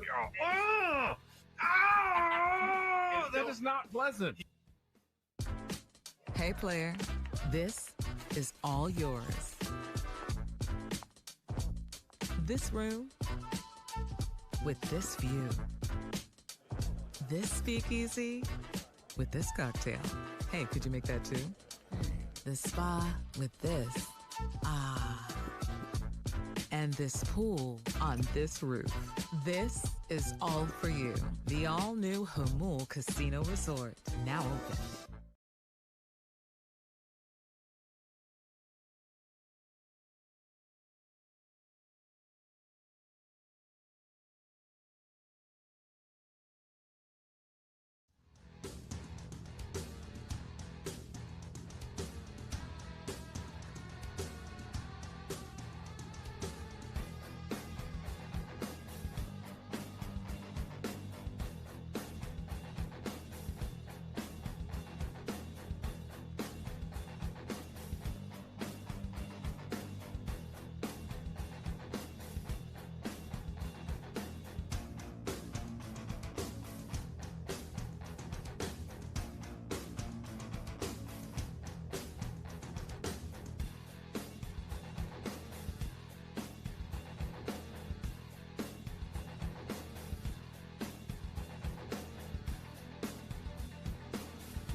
Padres have been able to avoid any really tough roster decisions to this point. I wonder if there's one finally coming later this week. Welcome back. It's Ben and Woods, brought to you by David P. Shapiro, criminal defense attorneys, helping good people regain control of their future when charged with a crime since 2010. Visit davidpshapirolaw.com. Yeah, today could be the final chance to start or come in as the bulk guy, depending on whether the Padres use an opener for Matt Waldron. Because, according to Kevin Acee, Lucas Giolito will likely make his first start in a Padres uniform this weekend sometime against the Seattle Mariners up at Seattle's ballpark, T-Mobile ballpark, I believe. Yes. Park. I want to say Safeco Field, but it hasn't been that for a while, which will require the Padres to bump Matt Waldron from the rotation. How they create the roster spot for Lucas Giolito, though, I like how he says Giolito. Giolito. You said that last week before. I really like Giolito. it. Giolito. Giolito. Yeah, Giolito. Oh. Giolito? Yeah, Giolito. Just Giolito. Giolito. There he is. Giolito. Giolito. Giolito. It's very enunciation I like your, is not a bad diction. thing. Giolito. Giolito. Where was I? Oh, yes. The Padres have You were talking about Giolito. Yeah, Lucas Giolito. I think they've avoided the hard roster decisions. Yes, Kyle Hart had to be sent down to AAA to bring Yuki Matsui up, which is, we'll see. Doesn't Yuki still have a 0 ERA? No. He gave up an inherited runner, but did he? I think he's done okay with what they needed him to do so far. He breeds zero confidence. But I don't know that you need him on the bump. I don't know that you need both Matt Waldron and Yuki Matsui as long guys in the bullpen at the same time. Rod Marinacio's pitched pretty well. And he doesn't have any options. I can't see the Padres giving up on Ron Marinaccio. No, and I feel like he's a guy that would be claimed immediately. So you have to hold on to him. You can't send Yuki Matsui down. That is in his contract. Yep. He cannot be optioned down to AAA. And Matt Waldron does not have any options remaining and threw pretty well his last time out. If he throws well again, you'd be in danger of losing Matt Waldron. And I think you at least need that starting pitching depth, not knowing if Joe Musgrove, Nick Pivetta, if they may be back. You need as many starting pitchers remaining in the stable. You could still have another injury or two at some point that you've got to deal with. So you don't want to lose Matt Waldron, which I think puts A.J. Preller potentially in a tough position again this week as to what you're going to do to get Lucas Giolito on the roster. I feel like we say that a lot, and I feel like it never really comes to fruition. I know, and that's what they always tell you. It's like, it'll work itself out. Yeah, and I look around baseball, and I'm like, oh, look at all these roster crunches that have led to all these really good pitchers being DFA'd or whatever. I can't think of one off the top of my head of somebody that's been effective and we're too full. We had to let them go. I mean, I know it happens, but usually it's for performance. Now, what gets you is guys are coming in and performing, and that's a good thing when they're performing. David J says in the chat, I don't know if I agree with this. He says, I'm not sure you wouldn't be better bumping Buehler from the rotation instead of Waldron. I mean, based on one start for Waldron that was pretty good, and Buehler's put together there is something about the way that he competes, I think, that we all appreciate. He was really good the other day. I mean, he was really good. I mean, I feel like Buehler's trend has been pretty straight line positive from the start of the season to where he is now. Velocity continues to be just a tick up. I think he's finding kind of that groove as to what kind of pitcher he wants to be. Not the old Walker Buehler, but still some elements of that, trying to get ahead of batters. He talked about it after his last start. Anybody think they'd be sitting here on May 12th defending the honor of Walker Buehler for the San Diego Padres? No, we've had the discussion where he's been really effective one time through the order. Yeah. It screams kind of like 3-inning reliever, 2-inning plus reliever. But Walker Buehler has been a starter his really whole career. Yeah. You're asking him to do that. Is it probably an easier ask to do that for Matt Waldron than it is for Walker Buehler? I don't know. Yeah, but if you want to stay in baseball and you want to continue to get paid to do it, I think he would take the demotion, as it were. And you could also do the piggyback, start day where, Walker Buehler is probably not going to give you 7. You could do a Matt Waldron, Walker Buehler piggyback day where, both of those guys come in together. He's got a 5.20 ERA. He's been a little bit unlucky at times, but his last, 3 runs against the Giants, 4 against the Red Sox, none against the Rockies, 2 against the Mariners. I mean, he's good for 2 to 3 runs every time out. Certainly. But yeah, he's gotten a little bit unlucky, to be sure. That the one inning where they just kept hitting bleeder after bleeder after bleeder off of him, that one comes to mind. I don't know. I don't know what you do, but I think that in a world where you have Giolito coming back, that's inherently a good thing.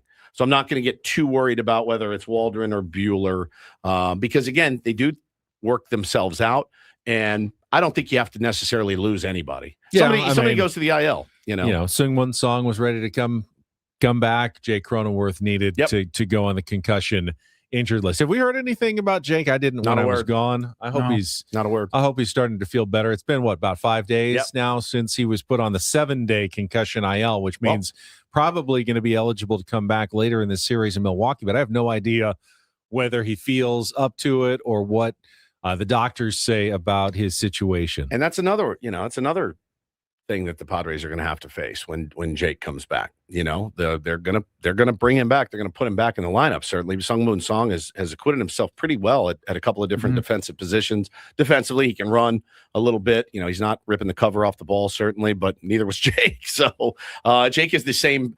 The redundancy of the San Diego Padres is real, right? You have 2 light hitting infielders that can play multiple positions, and then you have the right-handed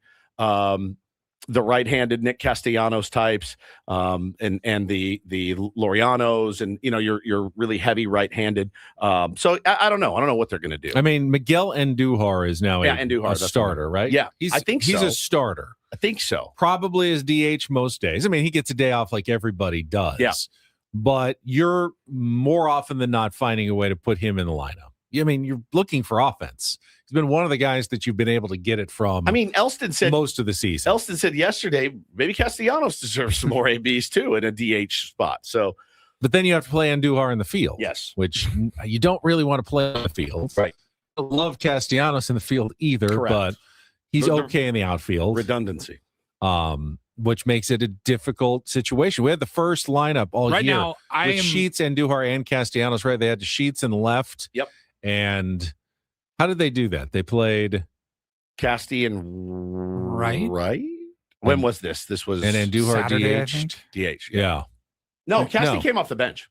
Casty came off the bench. But there was. I thought there was one Sunday. game where you had all of them in. Might have been Saturday. I think it was Saturday. But Craig Stammen continues, probably with input from the front office, continues to look for ways to get hot bats into the lineup. He just doesn't have a lot of hot bats. And, with Ramon Laureano, like if Ramon Laureano's hitting, you can sort of get by. Once he starts getting cold, it's like, where is the offense coming from these guys? I thought Casty came off the bench on Sunday. He did. So they had Sheets in left, Merrill in center. Toddy started in right. Yep. Then moved into second base for Song when Castellanos pinch hit the first time, then put him in right. Got it. So they didn't start. And then Laureano came off the bench. They moved to right for defensive purposes once they What's that noise? I don't know. It sounds like heavy breathing, but it's not. It's not me, I promise. Let's hear it again too. Yeah. The engineers say we're crazy. They said they don't hear it. But I hear it for sure. I don't know. You guys hear it in the audience? You can. I don't know. If anyone wants to let us know in the chat if they're hearing that same. Sounds like the wind. Like someone's listening. Yeah. They're really close. Like they have a hot mic and they're standing outside in a windstorm. Yeah, it's very strange. All right, let's check traffic. We'll try to get to the bottom of our mystery here. Coming up next with Ben and Woods on 97.3 The Fan. From the 855 Get Ross Traffic Center. Injured? Demand justice. Demand Jurowitz. 855GetRoss.com. Chula Vista to San Diego, the northbound 805 gets crowded at Olympic Parkway. Solid slow at the 54. Stays like this all the way to the 94. This traffic report is brought to you by Frozen Ropes Baseball and Softball Training Facilities. Register for Frozen Ropes Baseball Summer League with 8 games and 8 practices for ages 6 to 12 at SanDiegoFrozenRopes.com. That's SanDiegoFrozenRopes.com. Yeah, I was sorry to see about Luis Campusano going on the injured list while I was gone as well. I've got our first chance to see a little Rodolfo Duran on the big league level. He made one of the best plays that I have seen, that sliding play from behind the plate. Fantastic. Very impressive. Yep. Don't really know a ton about Duran. Well, he's been in the minors for a long time. It was one of those things where he's been in the minors for like 12 years. And finally got his shot. Michael King was very complimentary of the way that he called the game, the way he handled himself. Now, he hasn't gotten a knock yet. He's made some loud contact, but he has not gotten that first knock yet. So you'd love to see that happen for him. I love those stories. The best. Those minor league kind Never of guys gave up. Finally getting their opportunity. I mean, you don't expect them to be stars, but it's kind of one of the things that makes baseball fun. Oh, it's so good, man. And those guys sometimes do have those like hot 2 weeks where they come up and like, oh, wow, this is fantastic.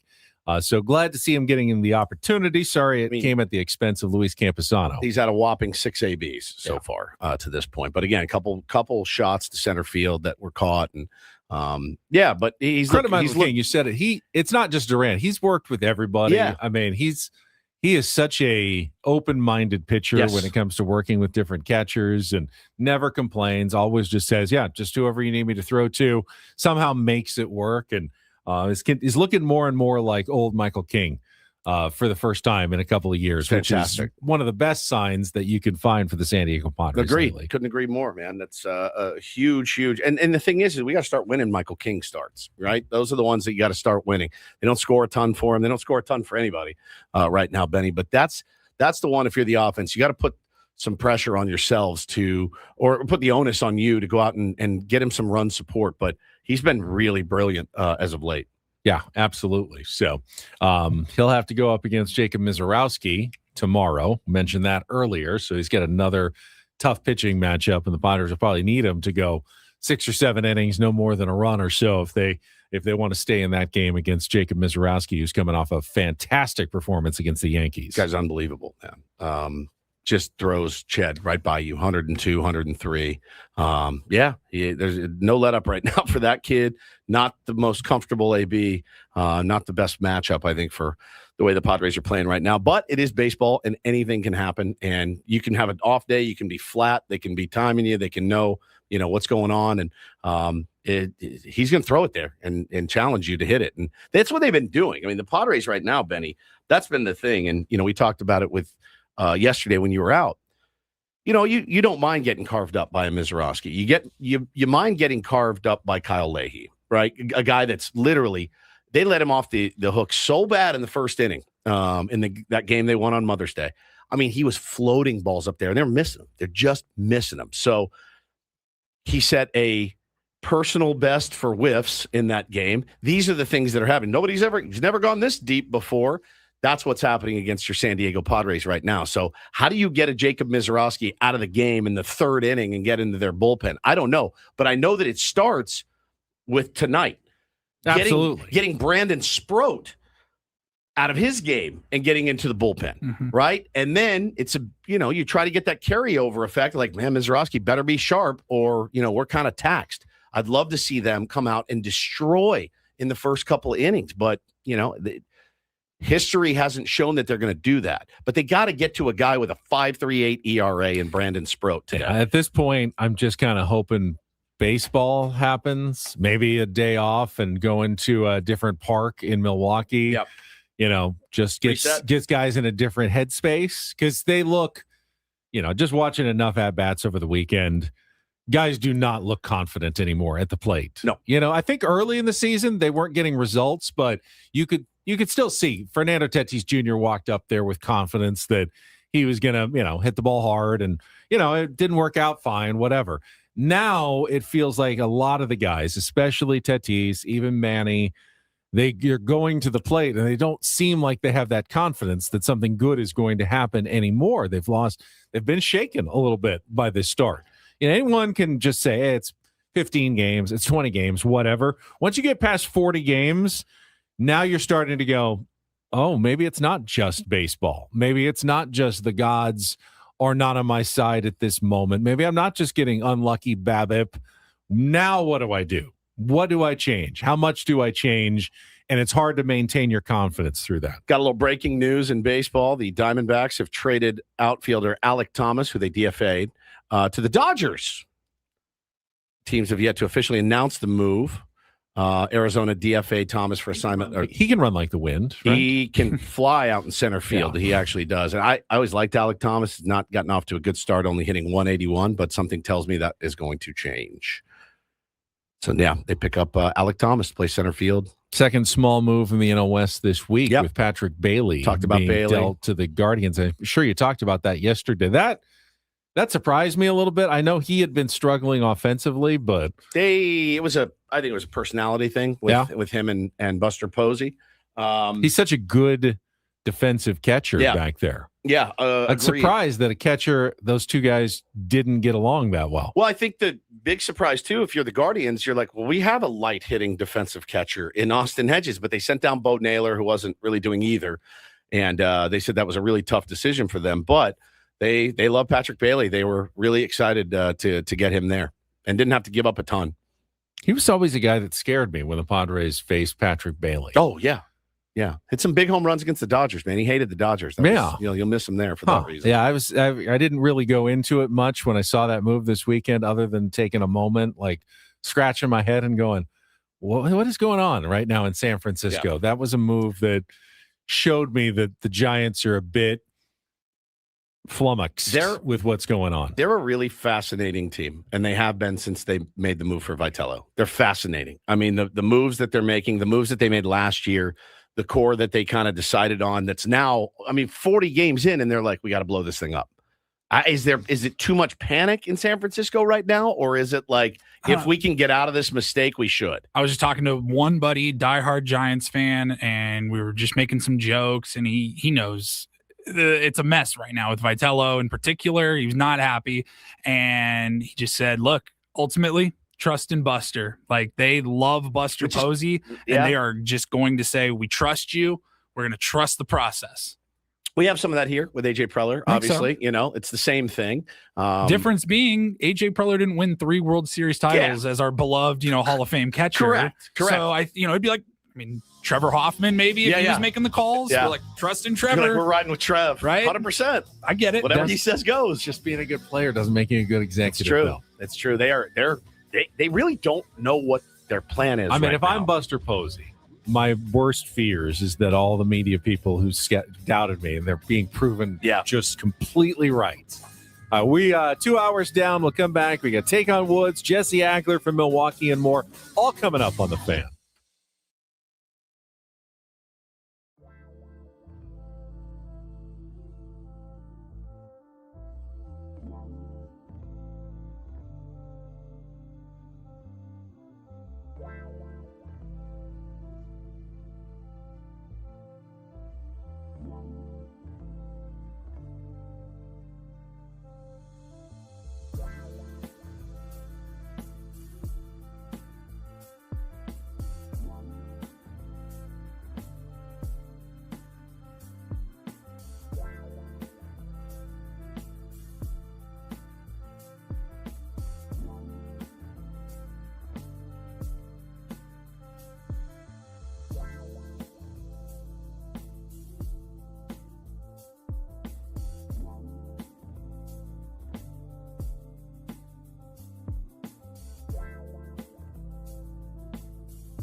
halfway home on a Tuesday. Ben and Woods, 97.3 The Fan. The band is back together. Benny is back from Bandon Dunes. Just 70 miles walked this week, which is crazy. Bananas to me. It's so crazy. 70. I mean, when I looked at that number, I double checked it. It was like, no. Did I walk 70 miles? 70. Did your phone convert it to miles, or did it tell you like the feet? Like It told me the steps, and then I went to see how many steps like how many were in a steps mile. are in 70 miles. So it was about, let me see. Do a quick little math here. 1 mile average is 2,200 ish steps, which is 150,000. Yeah, about 150,000 steps. Good God. A lot of steps up and down the Oregon coast. Weather was perfect the whole time? Oh, my goodness. It was, I looked at the weather forecast today. They've got about a 50 to 80% chance of rain. Didn't get a drop. It's amazing. The caddies, the employees, they all walk around going, yeah, we got Ban Diego weather. That's what they call it when the weather's nice. It's Ban Diego. And I felt like I brought it with me. I mean, not one drop of rain the entire time we were there. Beautiful. Spectacular. Which is unusual. Yeah. I mean, you should expect at least one day where you're playing through some pretty gnarly elements when you're there on the coast. Do you feel cheated that it didn't happen? Not at all? Not at all. Okay, because you want the whole experience. I am not a mutter in golf. I don't deal with the I don't like it either. The conditions that well. Dealing with the wind was tough enough. And that's the defense. The major defense is the prevailing wind out of the north. It basically, you're either going into it with it or crosswind on almost every hole. Yeah. Couple of places are protected, but for the most part, you're dealing with it on just about every shot. And it can be a 2 to sometimes 3 club wind that you have to figure in, which is why the caddies are so helpful in helping you kind of convert that information and figure out how your game can best work on those courses. I think Cole nailed it in the chat. He says, he said it too. Well, I must have brought the San Diego weather with me. I did. Yeah, of course. Yeah, yeah. Took some credit for it. Yeah, of course. Of course, we got lucky. We got extremely fortunate in terms of time of year. I think if I had one complaint, because you always have something you complain about.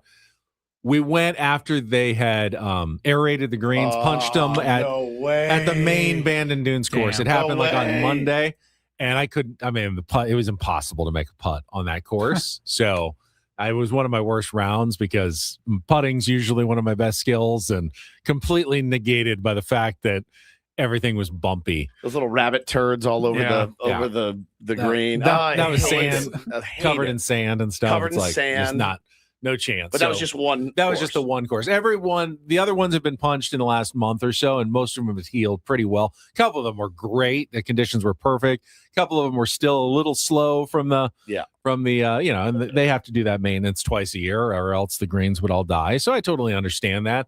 But that might be the only thing I would change was go, a few weeks later, just after they've already all healed and you've got some good, faster speed greens. Now, and you did not go when you were up there to one of the bikini baristas. No, I didn't even see one as we were driving down. It's the difference in he and I, because I wouldn't have needed to see one. You would have searched out one. Yeah, it said I have to see this here. I don't know that there's a ton in Eugene. I could be completely wrong. I've only been to Eugene a couple of times. It's a pretty sleepy little city. Like that all seems like some Portland stuff. Okay.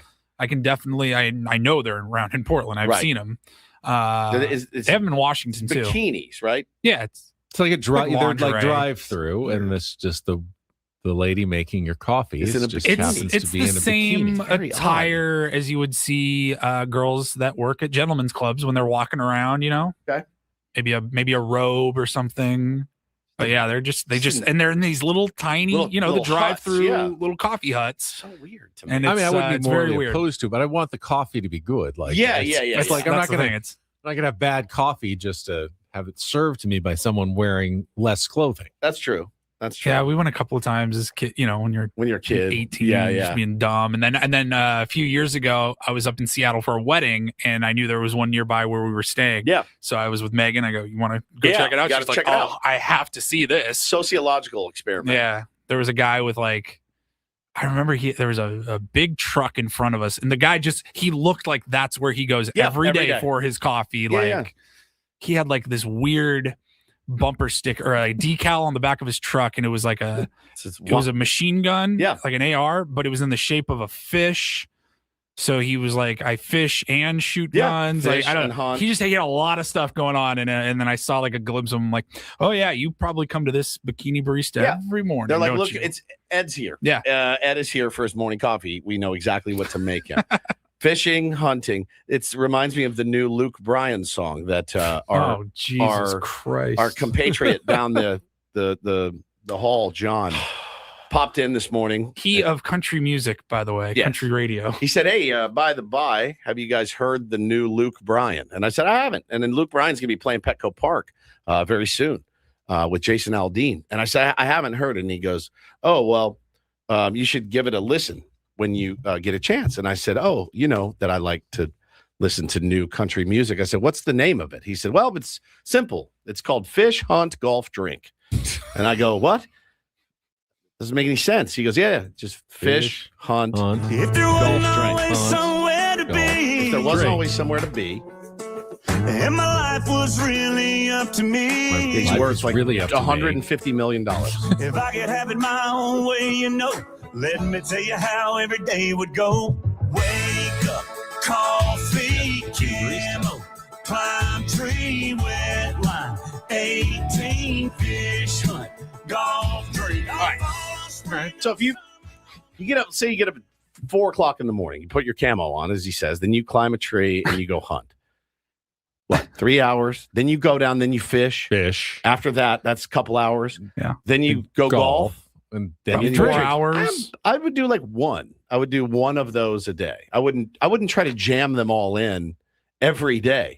I'm going to surf. I'm going to ski. I'm going to snowboard. I'm going to skydive. Here's my thing and this isn't even a country music thing. This could apply to like hip hop or anything else. Like when you are singing about a lifestyle that you clearly don't have, maybe you had it once before and that's fine. But like when I hear songs like that, I'm like, we looked it up. We're like, bro, you're worth $160 to $200 million. You do that every day. You actually could just sit there and fish and drink and hunt. And, you could fish, hunt, golf, drink. You can do that every day. Every day. You know, it's like sometimes like I hear people a lot of times with when they talk about, you know, how there's a difference between maybe how tough their life was at one point and where it is now. It's like, bro, you live in a mansion in Bel Air. Like he says, I ain't breaking 80, but I'm pretty damn close. Can't shoot a Boone and Crockett if you never get to go. I want to feel me a good, and when I set the hook, kick a hangover, kicking in the woods. When I wake up, coffee, camo, climb tree, wet line, 18. Don't know what that means.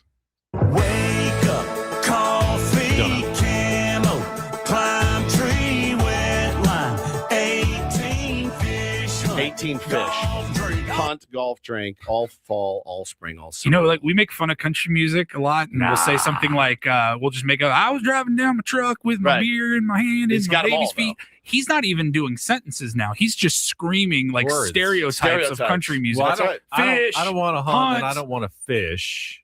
I don't drink that much. So I'd really just be golf, eat, golf, eat, golf, sleep, rub one out, golf, and take another nap. Golf, sleep, baseball, cards, all day long. Man, that is really, really interesting stuff. Very interesting stuff. Oh man, that was funny. Yeah. So I saw while I was gone, and I think JZA said it earlier. Play Woods' parking lot encounter again. What did I miss? I always like to know what I did not see on the show when I was gone. I don't know how much of the setup Paulie has, but I've got enough. You got enough of it? All right. I got to shout out. This was about 24 hours ago, around now. I got to shout out Tier 1 Terry, by the way, who hit me up early last week, and he said, hey, man, I've got daughters, and they're not really interested in bobbleheads. If I can get a couple of Mason Miller, the flame-throwing bobbleheads, you know, would your kids want them? And I said, you have no idea. You have no idea. Every time, you know, they advertise anything, my kids have to have it all. Probably much like your kids, if you got little kids listening at home. And so he said, dude, I got you. And he drove up. We met at Randy's Donuts on Friday, and he dropped off Mason Miller bobbleheads for me. So I just thought that was so kind, and thank you. I used to meet guys in parking lots, though, for different reasons than to pick up bobbleheads, Paulie. Life is certainly... There it was. Yeah. Glory That's, hole. nope, not that. That's not...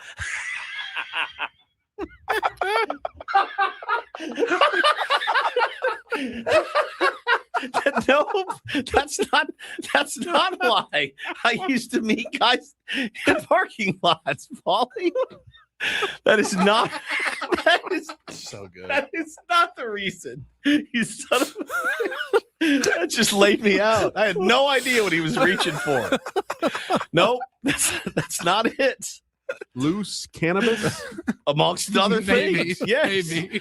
But as I pull in at 10:15 on Friday, he's like, "Hey man, I'm in the gray Tacoma." I'm like, "All right, cool." And like I see him, and I walk up, and he's like, I'm looking over my shoulder like I was doing something wrong. I was like, "Bro, you're literally just here to pick up bobbleheads." Yeah, you seem so ready to agree with Paul. I did, and then you hear me see the drop. So for different reasons than to pick up bobbleheads, Paulie.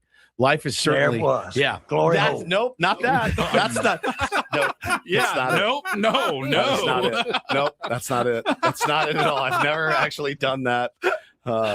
I am ready to admit to something inappropriate right now, but that is not what I'm admitting to. Yes. It's not at all it. 100%. Nope. Oh, God. No. Yeah, It killed me. I watched it 100 times. I thought it was so good. The timing of it was spectacular. Life is certainly... There it was. Yeah. Glory hole. Nope, not that. That's not...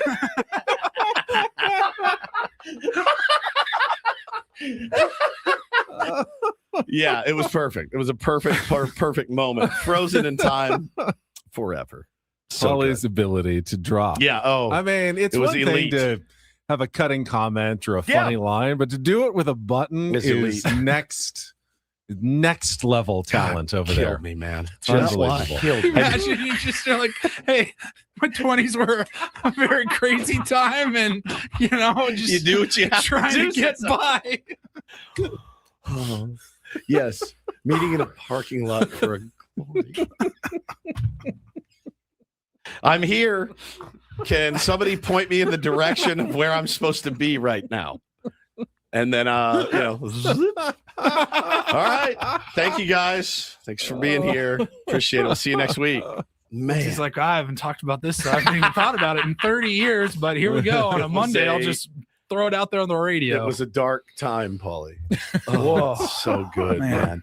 We have not, Ben wants to know if we have already talked about the Haunted Fister. We have talked about the Haunted Fister, but Tony and Mud absolutely had an experience there, and I have not heard it yet. No, I did not hear the story. Maybe Jesse knows it. We'll talk to him at 8:35. Yeah, Jesse will join us on our SDCCU fan hotline. It's not Big Bang Banking. It is better. We will play the incorporator and see if he does have the story of the one haunted hotel that the Padres stay in. That's right. Each and every year. Now, is it haunted or is it just old? I think that's always we talked the about that question. yesterday. Yeah. The TV turning on and off could be an electrical thing. You know what I mean? That's, I think old hotels tend to have more wiring and different issues that could cause mysterious things to happen. But I think Carlos Gomez was the one that saw like a skeletal apparition and ran down to the team chaplain at 1:30 in the morning and was like, "Get me out of here." And Mookie will not stay there. He gets the Airbnb every single time he has for years. So we'll talk to Jesse Agler coming up at the bottom of the hour. First, though, we'll play a little Take on Woods. I have reloaded new categories all throughout TV, music, and movies. So we'll let you know what you can win. The $500 gift card to the Westgate Las Vegas, at least qualify for the grand prize. If you'd like to be our contestant, call now, 833-288-0973, 833-288-0973. We will play our game, then talk to Jesse, all coming up on San Diego's #1 sports station, 97.3 The Fan. First, though, let me talk about Trajan Wealth. This is... I just got involved with Trajan Wealth a few months ago. Had not really gone through my retirement plan, at least with any thoroughness, in a number of years. I just assumed I was doing okay. I had my 401k. I was putting the money in. I'm like, it's going to be fine. And then I met with David, my advisor with Trajan Wealth, locally here in San Diego, and found some better things I can be doing. You really would love to clean up your finances and get a retirement plan going, no matter what your age is. If you're just a few years from retirement or maybe a couple of decades from retirement, you can always get started by going online to trajanwealth.com. That's trajanwealth.com, or give them a call. New number, even easier to remember, 619-901-0100. 619-901-0100. Very easy to use. And then they've got offices locally at Liberty Station, Carlsbad, and Del Mar to talk about ways you can be set up here in San Diego without having to worry about inflation so much, healthcare costs. They will help you factor all that in so you can retire the way you want to retire without worry, without stress. It's trajanwealth.com, TRAJAN wealth.com. Again, TRAJAN wealth.com. Advisory services through Trajan Wealth LLC, SEC registered investment advisor. Additional services through Trajan Estate and Trajan Tax. Actual client, paid advertisement. Additional disclosures at trajanwealth.com.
Hey player, this is all yours.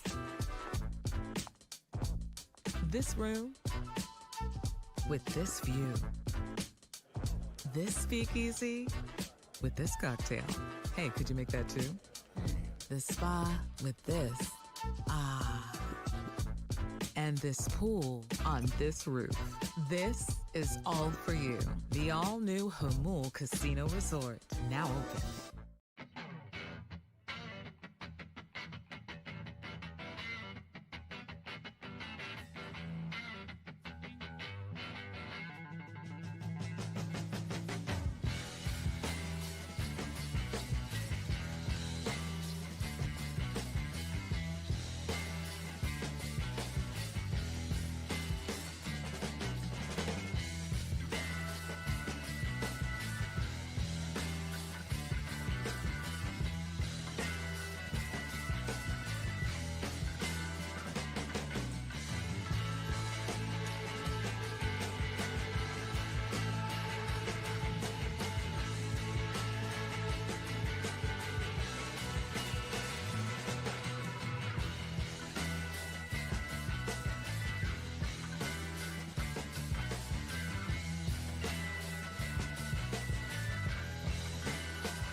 Jesse Agler from the land of beer and brats. Yes, buddy. In just about 10 minutes, joining us from Milwaukee, Wisconsin. Padres. My guess is he indulges in neither. None of it. When he's there. I would think not. That would be my guess. Just knowing Jesse a Very little bit. different from when we go to Chicago. Oh, yeah. Next month. Oh, yeah. We will be indulging in all of it. Yes. If I can manage it. I need to drop 15 before we get there. So I can want a put it hot right dog back on. run through the garden. Yeah. I want Polish sausage. I want Save deep dish pizza. I want steak. I want the works Okay. when we're in Chicago. Yeah, you're going to get it next all. month. You're going to get it all, dude. Fantastic. Yeah, it's going to be Can't great. wait. I know. Right now, though, it's time to play our game. Let's get to some Take on Woods.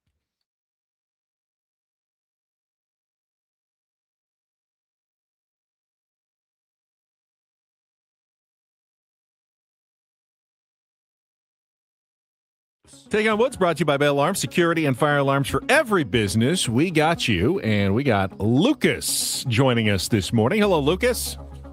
Good morning. Good morning. Good morning. All right, I've reset all the categories, but the prize remains the same for the month of May. Beat or tie Woods, you will qualify for our grand prize Vegas drawing, a $500 gift card to the Westgate Las Vegas, the home of legendary Vegas fun, now offering the breakaway from fees package, including a $75 daily dining credit, 2 day spa passes, daily cabaret tickets, complimentary valet parking, and no resort fees. Special rates starting at $89 a night. Sounds like a great deal, but let's get you started with that $500 gift card. You'll get to pick our category.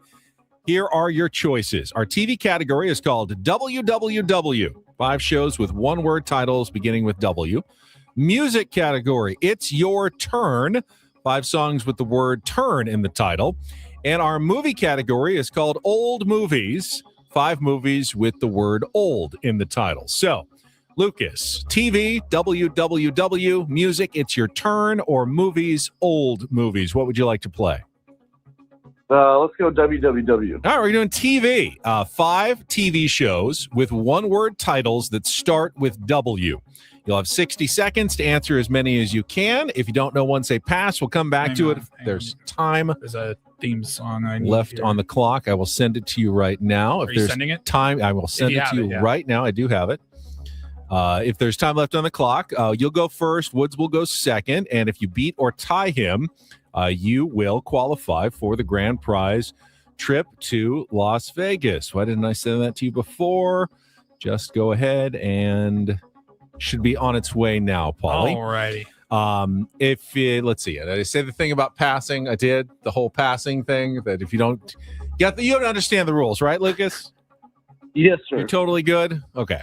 So, and you get the each TV show will have a one-word title that begins with the letter W. You understood that part as well. Oh yeah. As it makes its way around the internet. We're just gonna have to do 4 questions. It's not coming up for you.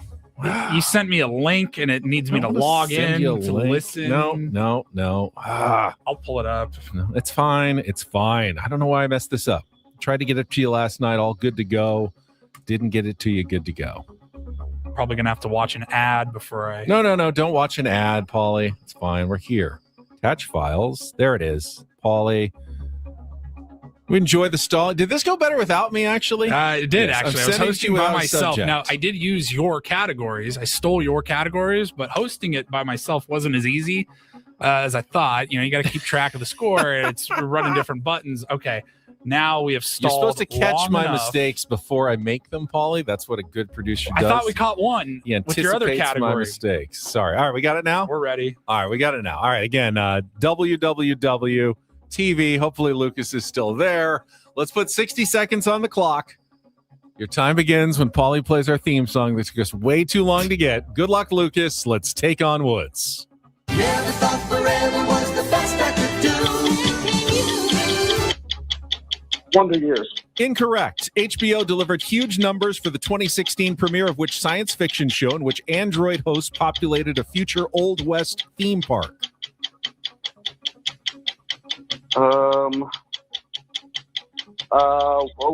Westbury.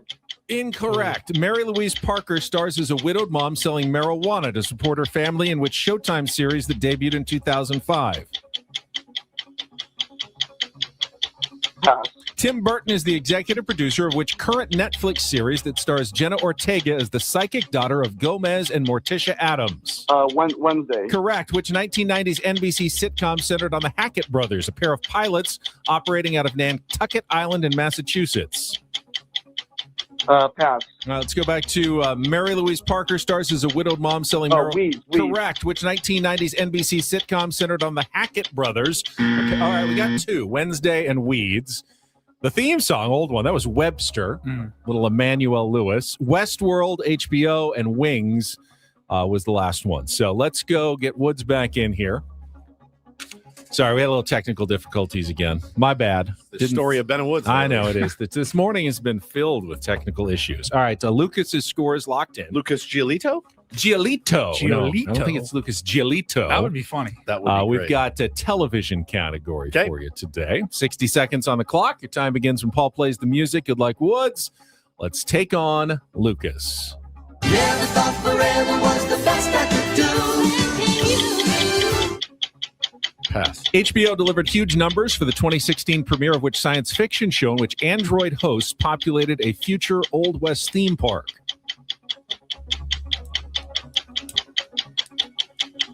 Pass. Mary Louise Parker stars as a widowed mom selling marijuana. Weeds. Correct. Tim Burton is the executive producer of which current Netflix series that stars Jenna Ortega as the psychic daughter of Gomez and Morticia Adams?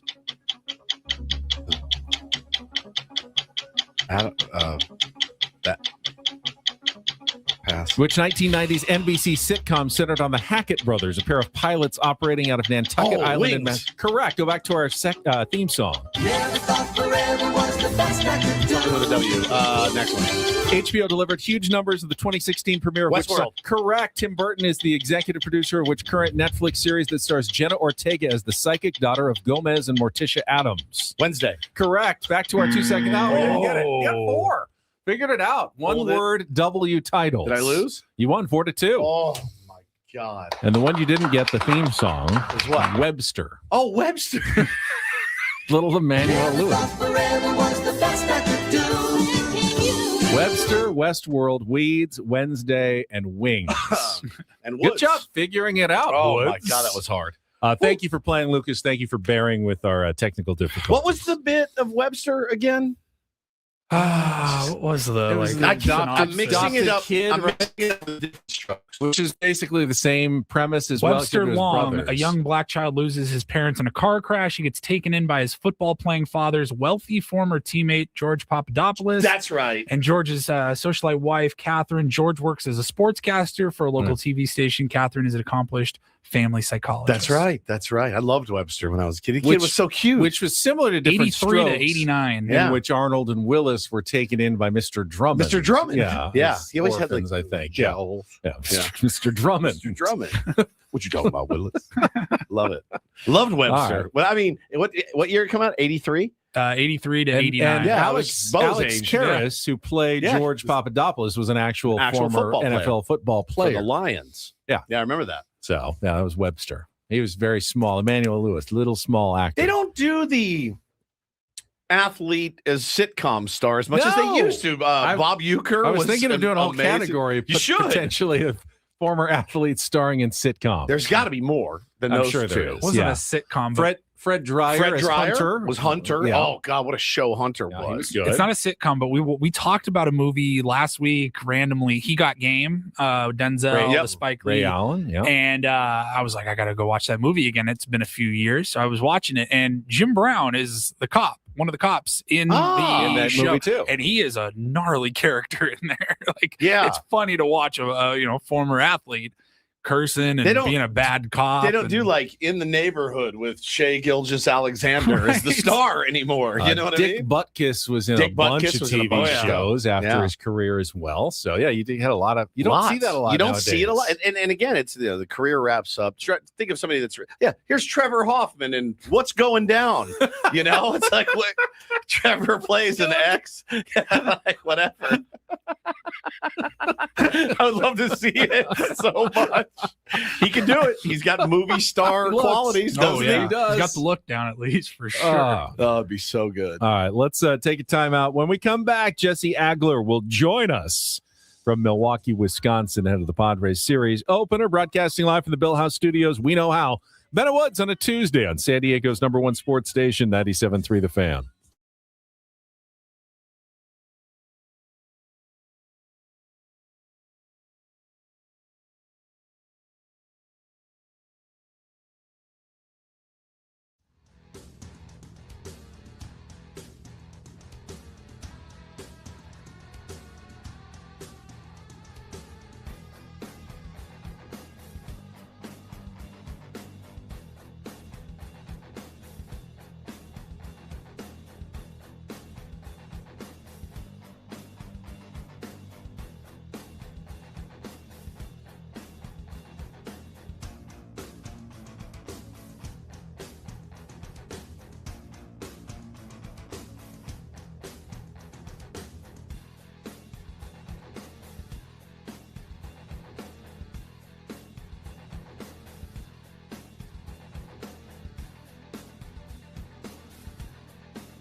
He just, here, I'll show you a little. Just a little. Please don't. Just a little bit. What hurts on you? Nothing at all. A little bit. Not that now. So let's say whatever you're about to touch is the only thing. Let's say It's gonna hurt. Right? All right, yeah. Okay. Pretend your knee hurts. Pretend your knee It's going to in a second. right here.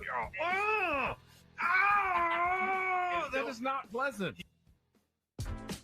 Hey, player, this is all yours. This room with this view. This speakeasy with this cocktail. Hey, could you make that too? The spa with this. Ah. And this pool on this roof. This is all for you.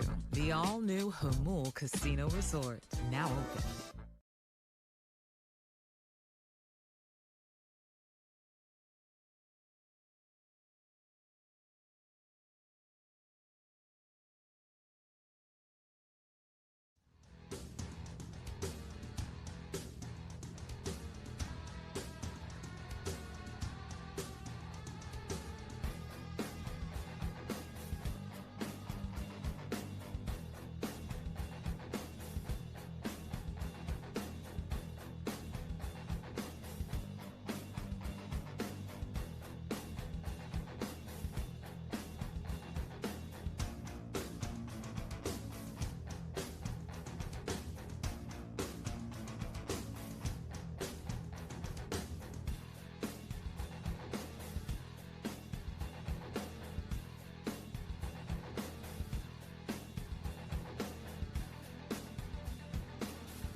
Ben and Woods brought to you by David P. Shapiro, criminal defense attorneys, helping good people regain control of their future when charged with a crime since 2010. Visit davidpshapirolaw.com.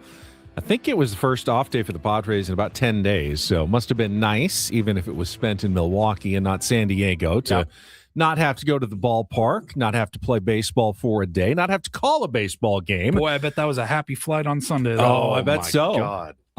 If you could come back with Jesse's call, I did not hear it. I heard Don's call of the Castellanos home run. I would love to hear Jesse's, though, and we will get to Jesse Agler, voice of the Padres and the Incorporator, right after a check of traffic here on 97.3 The Fan. From the 855 Get Ross Traffic Center. Injured? Demand justice. Demand Jurowitz. 855GetRoss.com. National City to San Diego, the northbound 805, solid slow to University. Northbound on the 5, you've got brake lights from the 54 all the way to the 94. Here's the pitch to Castellanos, hit in the air, deep to left field. Church is back, he's at the wall. This one, gonna go! Nick Castellanos ties it up. Riley O'Brien gives up his first home run of the season, and this thing is 2-2 in the bottom of the ninth. I think one of the rules of being a good baseball broadcaster is you have to be ready for just about anything at any moment. But as Jesse joins us. As a fan, I was not ready for that moment. I really was not ready Jesse, for that moment. where you sounded like you were ready for it, but I mean, after the way the game went on Sunday, you were probably thinking about your wrap-up line and how the Padres, dropped one, couldn't get the offense going at that moment.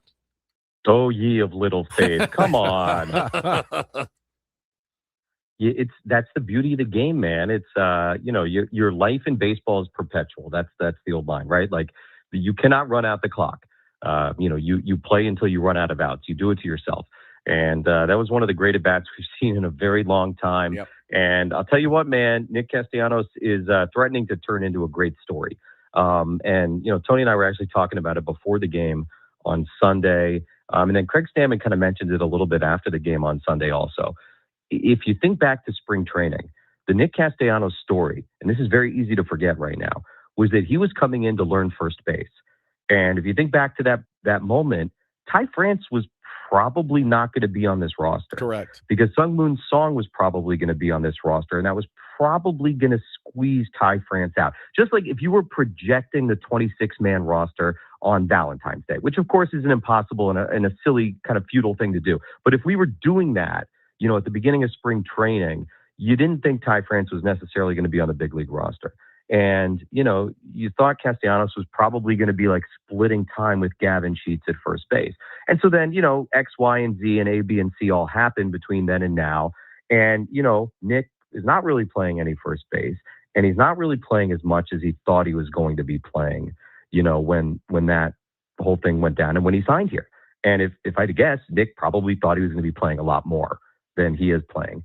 And so for him to sort of go through that, process that, and that's what I think Stammen was referring to after the game on Sunday, kind of have to swallow that a little bit, and as a guy who's played every day his entire life up until now, basically, to have to kind of go through that and be like, all right, like I have to get over that.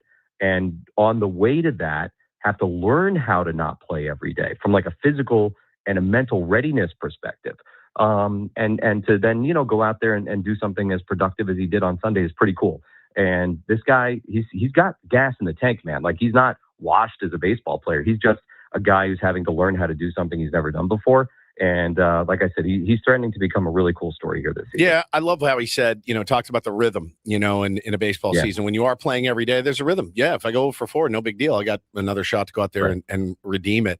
I think it's pretty special. And I think it's special, too. We've seen different personalities, many, many, many different personalities come in here, Jesse, over the years with quite a few demands, honestly, about where they hit, what they do, where they're played. I don't hear it anymore. I don't hear it in interviews. I don't hear any of that bitterness. I think, it's changed. There's been a shift there. Have you noticed that as well? I think it wasn't as big of a deal in past years as maybe it felt like it was, or it sounded like it was. I really don't. I think it could have been managed differently at times. Sure. I think maybe we got caught up in thinking it was a bigger deal than it was. And by we, I think even people in decision-making standpoints, like I think here's this is going to sound maybe not related, but I think it is. I think we forget at times that most athletes, even the professional athletes at the tip top of their sports, they're generally okay with being led and being coached. Yeah. Like their whole lives, they've been coached. So even like your superstar $500 million guy, like he's okay being coached most of the time. Now there's going to be moments, right, when the guy is struggling, he doesn't want to hear it. Like he's in his own head, whatever. But like most of the time, like they're okay being led. They're okay being coached. They're okay being told, hey man, this is what we got to do for the team. And I think sometimes like, people who are in charge of a locker room or a team, they can forget that, they can be intimidated by that. And I think most of the time it's okay. And I think that's like the cool thing about Craig Stammen is he's, been around a lot of these guys, obviously, for a long time, but he's also recently enough removed from the thing that he knows that, like he remembers that, he knows how to handle that. And this goes back to a conversation we've had a few times about, Craig kind of setting a tone early in the season, like, hey, everybody's getting a day off. Hey, you're going to play a weird position every once in a while. Hey, we're going to do this. We're going to do that. And you do enough of that stuff in April and May so that when it rolls around August and September, it's not weird anymore. And, I think that's like sneaky. The biggest thing that's been done so far this season is like getting all of that stuff out of the way early in 2026. And it's just kind of setting a tone like, hey, this is how we're operating this year, and if a guy feels some kind of way about it, okay, whatever. They're going to get used to it. They're going to get over it and everybody's going to process it. And that way, when it, comes down to, crunch time later in the season, nobody's thinking about that stuff anymore. They're just going out there and playing baseball. Talking to Jesse Agler on our SDCCU fan hotline. It's not Big Bang Banking, it's better. And Jesse, I have a dilemma that you can maybe help me resolve. I'd like to say we're a quarter of the way through the season, and the Padres pitching staff, I would have thought without Joe Musgrove, without Nick Pivetta, no way they'd survive. And yet, not only have they survived, they continue to get better. I thought we saw one of the best turns through the starting rotation this past week as we've seen all season long. And it's starting to look pretty real with Walker Buehler and Griffin Canning and some of the depth. But if I acknowledge that we've seen enough from the starting pitching to say it's real, do I also have to acknowledge that the offense is not going to turn around because it's been 40 games of struggle for the most part from the offense, and try to figure out where to land on those two things? I think you're being far too binary. I mean, yeah. Like I'm just a gray area guy, like in life and in baseball. It's just you don't have to be black and white about anything. I mean, you can say the pitching has improved. You can say you like the direction it's trending, but you don't have to put a stamp of approval on it. You can say, like, I like the way they're throwing right now. I think they're getting better. You can also say, I think they'll continue to get better. But you also have to be real and say there's probably going to be some turn through the rotation at some point that's not going to be as good as the one we just saw. And with the offense, I mean, look, obviously it's vexing at this point. I mean, I don't think any of us ever imagined, some of these numbers were going to look the way they look right now. But I believe they're going to get better. Like, how could they not? I mean, it would be stunning if some of these numbers didn't start going up. And look, every guy's situation is a little bit different. Like, Manny and Fernando obviously are the glaring ones. I don't think their situations are the same. Not that I can sit here and break them down for you. That's like on our broadcast more of a Tony thing than a Jesse thing. But, I don't think it's the same exact situation for those two guys, even though it's very easy to probably lump them in together. But like, I do think, there's going to be improvement there, but what it looks like at the end of the year, I don't know. I'm not sure how much it's going to matter. It's about winning games. They've obviously found a way to kind of scratch and claw their way through it right now. It's a weird year, man. And this is, one of those times where maybe it's important to step back and be like, all right, it isn't just here. And I know we focus on the Padres every single day, and we kind of obsess over every at-bat and every number. And, Cal Raleigh's 0 for 40 or whatever he is right now. Ohtani is slumping. The Padres are a half game up on the Dodgers in the West. And it's like, okay, like, hasn't been pretty, hasn't been ideal, but it's good enough for right now. Does it have to get better? For sure. If they want to get to where they want to get, where we all want to see them get, they're going to have to be better. But like, they're not alone in struggling, and they're in first place.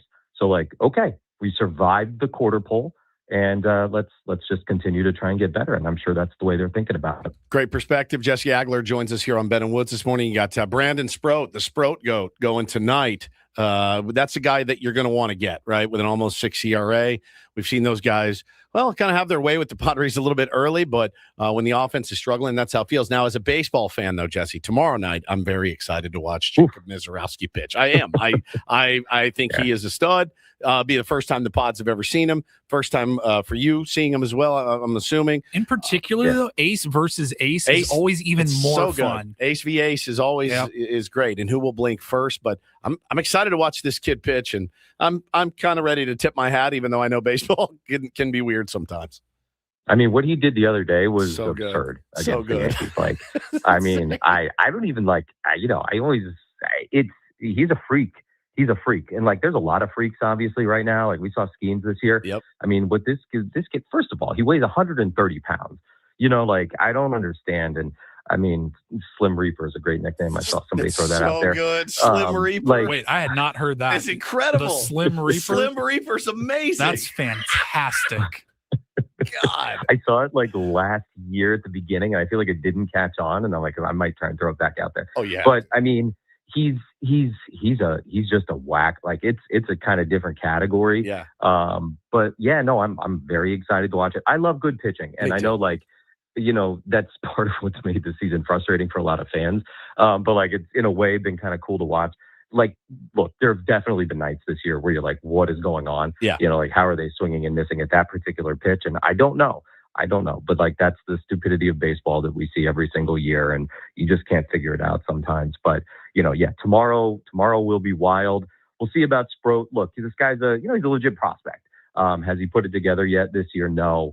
But, those guys have their nights. There's a reason he's as highly touted as he is. There's a reason he was part of the big trade that he was a part of with Peralta and the Mets. So we'll see. He's also got 3 pickoffs already this year. So just something to be aware of in terms of that. The Brewers develop great pitching. I mean, if you're one of their prospects, you're gonna be a good pitcher. But I again, for a kid that hasn't been able to put it together yet, had a decent start against the Cardinals in May. But he walks a lot of guys too. So if you can be patient, maybe wait him out and get to him. He's a young pitcher, and but it should be fun. Should be a fun series. Do you expect tonight they're going to go Bradley again before Waldron?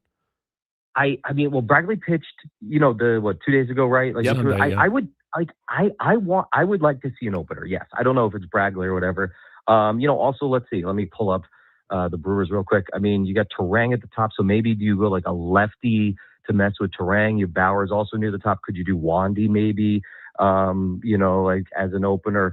I like it, and I know it's almost nonsensical, right? Like it almost doesn't add up. You're like, it doesn't really make sense as to why it works, but like it feels like it works. So I would like to see it. Yeah. But I don't know. I don't know. Last time they announced it sort of the morning of. They did. So we'll see what they say. So, but yeah, I would do it just to see, but we'll see. I don't know. Jesse, week 7 of the Incorporator. It is time for a G word, and our English major, literary expert as he is, Woods, has come up with a G word for you today. Something that appeared, you said, in Jane Eyre? Yeah, it's in Jane Eyre, and I made the joke. Wow. I bet Jesse's not only read Jane Eyre, he probably has a copy of Bronte's 1847 novel Jane Eyre in his backpack right now. He's a very smart and well-read he's guy. reading it in the airport. Yeah, for pleasure. Who reads Jane Eyre for pleasure? Jesse Agler does. So if you read Jane Eyre, this should be no problem for you. Guy trash. Guy trash. I'd never heard this word before in my life. Guy trash. Guy trash. And it's a funny word. And it's easy, easy one. It's not hard to say, but guy trash. Gytrash. Yeah, guy trash. A legendary shape-shifting spectral creature from Northern English folklore, often described as a large black dog, horse, or mule with glowing eyes that haunts lonely roads. Guy trash. Okay. All right. We'll see what Mr. Rochester has to say about that. I mean, it is spectral. We know where you are. You were at the Pfister. Yeah. Right. And did you hear the story? Is there a story already from this trip? I think was it an old Tony Gwynn Jr. story about the Pfister that he had an encounter? Elevator with him and Mud, maybe? Have you heard this one? I don't remember that. Okay. No. All right, we'll find it. All right, we'll have to figure it out what's going on. Because have you had any problems? Any problems at the Pfister? No, I wish. I would love to meet a ghost. I would love, like, it's just never happened. Yeah, like, how cool would that be? Like, yeah, hey, what's up, man? Like, I'd have a conversation. Like, what do you know? Like, teach me something. See, I love that attitude because, there's no documented history of like ghosts actually doing anything bad to people. So why not They can't meet them? touch you. They go right through you. Like, Exactly. it's not going to hurt you. Yeah, What kind of movies do you guys watch? Let's sit down and chat. Do you Let's remember pour a cup of coffee. Do you remember Ghostbusters? He got It's not a slime. movie. And then the It's- other one, like, inhabited that woman's body. If there was a real life ghost, you might get some good perspective. Like, what's going on here? There would Jesse's- be, if that would have happened, Woods, we would know about it. Right. That's true. So, like, obviously, like, let's sit. I'll pour a cup of coffee. Let's talk it out. What did you see here back in 1889? What were you I wanna looking hear for? about You could ask the classic post-game question. What were you looking for, Ghost, when you dropped dead? What? So you've never had anything uncanny paranormal happen? activity? Yeah, anything So uncanny? here's the thing.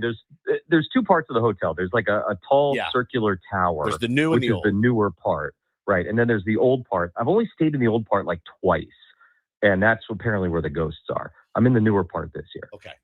So there was really no shot. I don't know why the ghosts can't get across the lobby to the newer part there. Apparently they're trapped in the If I'm old a part. ghost, I'm staying in the new part of the I'm going to the hotel. new I'm not part. going to the nice If I've been part. rotting here in the old exactly. part. Like, Yeah. oh, great. They're We got a both, new they're wing both lovely. finally. Like they're fine. Yeah, I don't know. Been I don't haunting get it. this old place for decades. I'm ready for a new wing to open. Upgrade. Thank you, Jesse. Always appreciate your fister Yeah, guys. inside, buddy. Jesse Agler, voice of the San Diego Padres. Guy Trash is his incorporator for the game tonight. We usually pay that off for you at 7 o'clock tomorrow morning if you want to tune in to see how he succeeded, because he always succeeds in the incorporator. All right, we'll come back. Paulie's got some Reindl Report headlines for us to kick off our final hour. Look ahead to the Padres matchup and more. Ben and Woods on 97.3 The Fan. We'll be right back.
Thanks again to Jesse Agler. Joined us from Milwaukee. You can hear his play-by-play. Padres Brewers at 4:40 today. Sam Levitt will have our Eco Water SoCal pregame show at 3:40. Reindl Rodriguez will get the start today. There we go. By the way. I go with the opener again.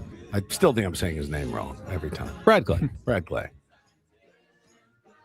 I mean, Bradley never made any sense at all. No, but I still hear it. Bradley.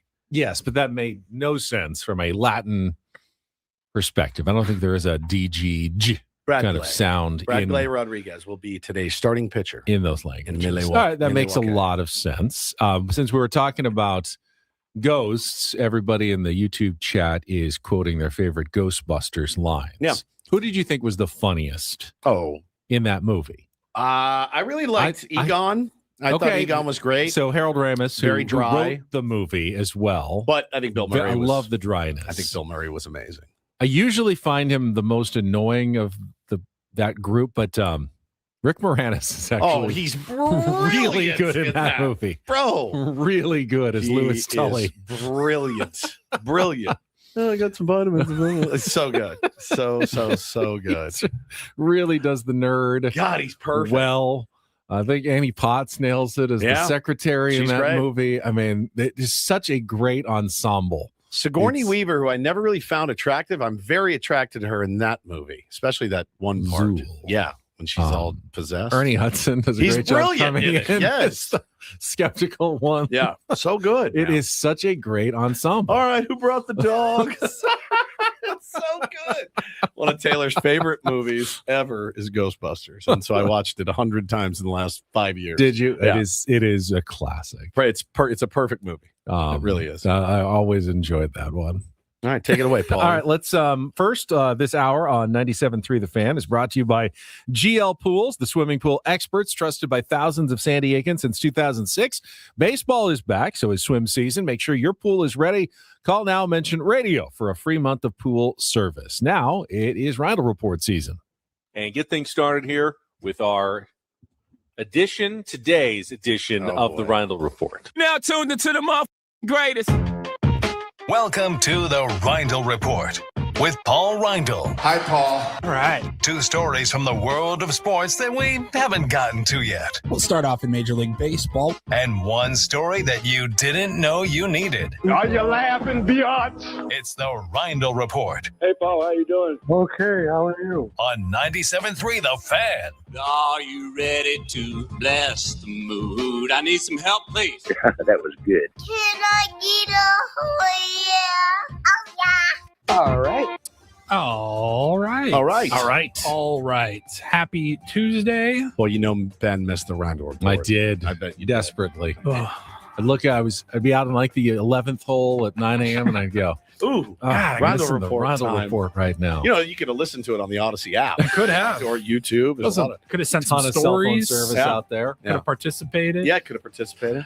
All right, let's see what we got here today. You know, the day after an off day is always a little bit challenging in the Reindl Report because any of those second and third tier stories kind of move up the flagpole for us throughout the morning. But now we speculated that this was probably happening. There was a lot of smoke to the reports. It's official. The Dodgers did acquire Alek Thomas from the Diamondbacks in their trade. They sent over a 17-year-old outfielder prospect, Jose Requena, is going back to Arizona.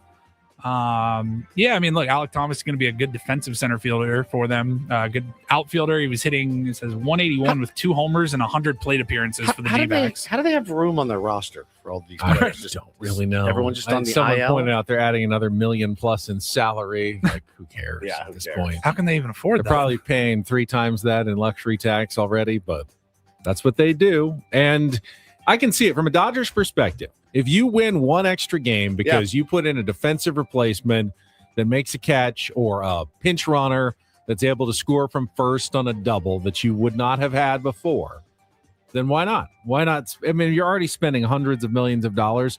Why not spend an extra $1 million? You don't know when it might come up, but it could win them a game, maybe even an important game in the playoffs at some point. Yeah, I mean, you definitely need a defensive substitution, although he made a great play, first play of the game, Teoscar Hernandez and Kyle Tucker as well, potentially. They got Alex Call that's out there, but, you know, Alek Thomas can flash it, man. That dude can straight up pick it. Can't hit, but he can pick it. I know Teoscar's been struggling. They moved him down to 8th in the order. Jeez, I mean, dude. Yeah, that's 3-hole hitter. Yeah, he's been Did he hit dropping 8th? down. I think he hit 8th yesterday. There is no way. There's no way. It's not that I don't believe you. I watched some of the game. I don't remember that. Let me see. 8th. There's no way. Teoscar 8th, right in front of Haesung Kim. Good Lord. That's 2 for 3 in the 8-hole, but yeah, 8-hole better. Literally be in our top 3. Yeah. Wow.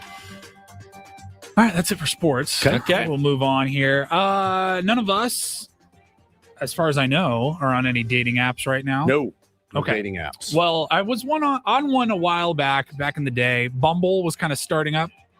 You got some computer speakers playing. Shut it.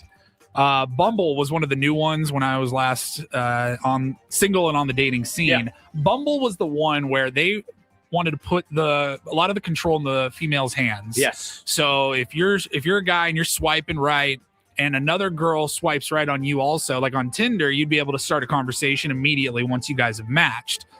Bumble said even if you guys match, the women are going to make the first move. They're the only ones that can initiate the conversation. Kind of a safety issue. Sure. And I think it's actually probably a pretty good idea. Well, Bumble's getting rid of that. Really? In fact, they're getting rid of swiping entirely. They're rolling out some new updates, and they want to incorporate AI matchmaking into their apps because they believe that the dating apps have kind of they've ran their course, and people are starting to turn away from them. So instead of just the swiping left or right, says here they've been testing an AI assistant called Bee, which will recommend matches based on personality, communication style, relationship goals. So you'll probably have to put in more information when you're signing up.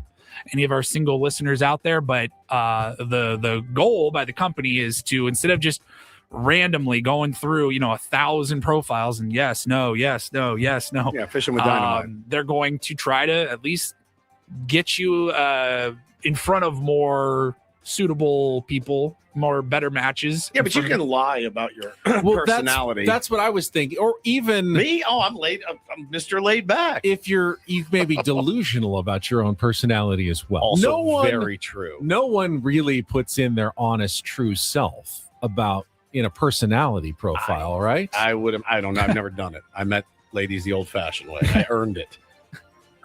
That's earned it. No, I've never. You know how hard it is to have your online profile stick out than from every other online profile? Do you know how hard it is to convince a woman at a bar that you're not some serial killer?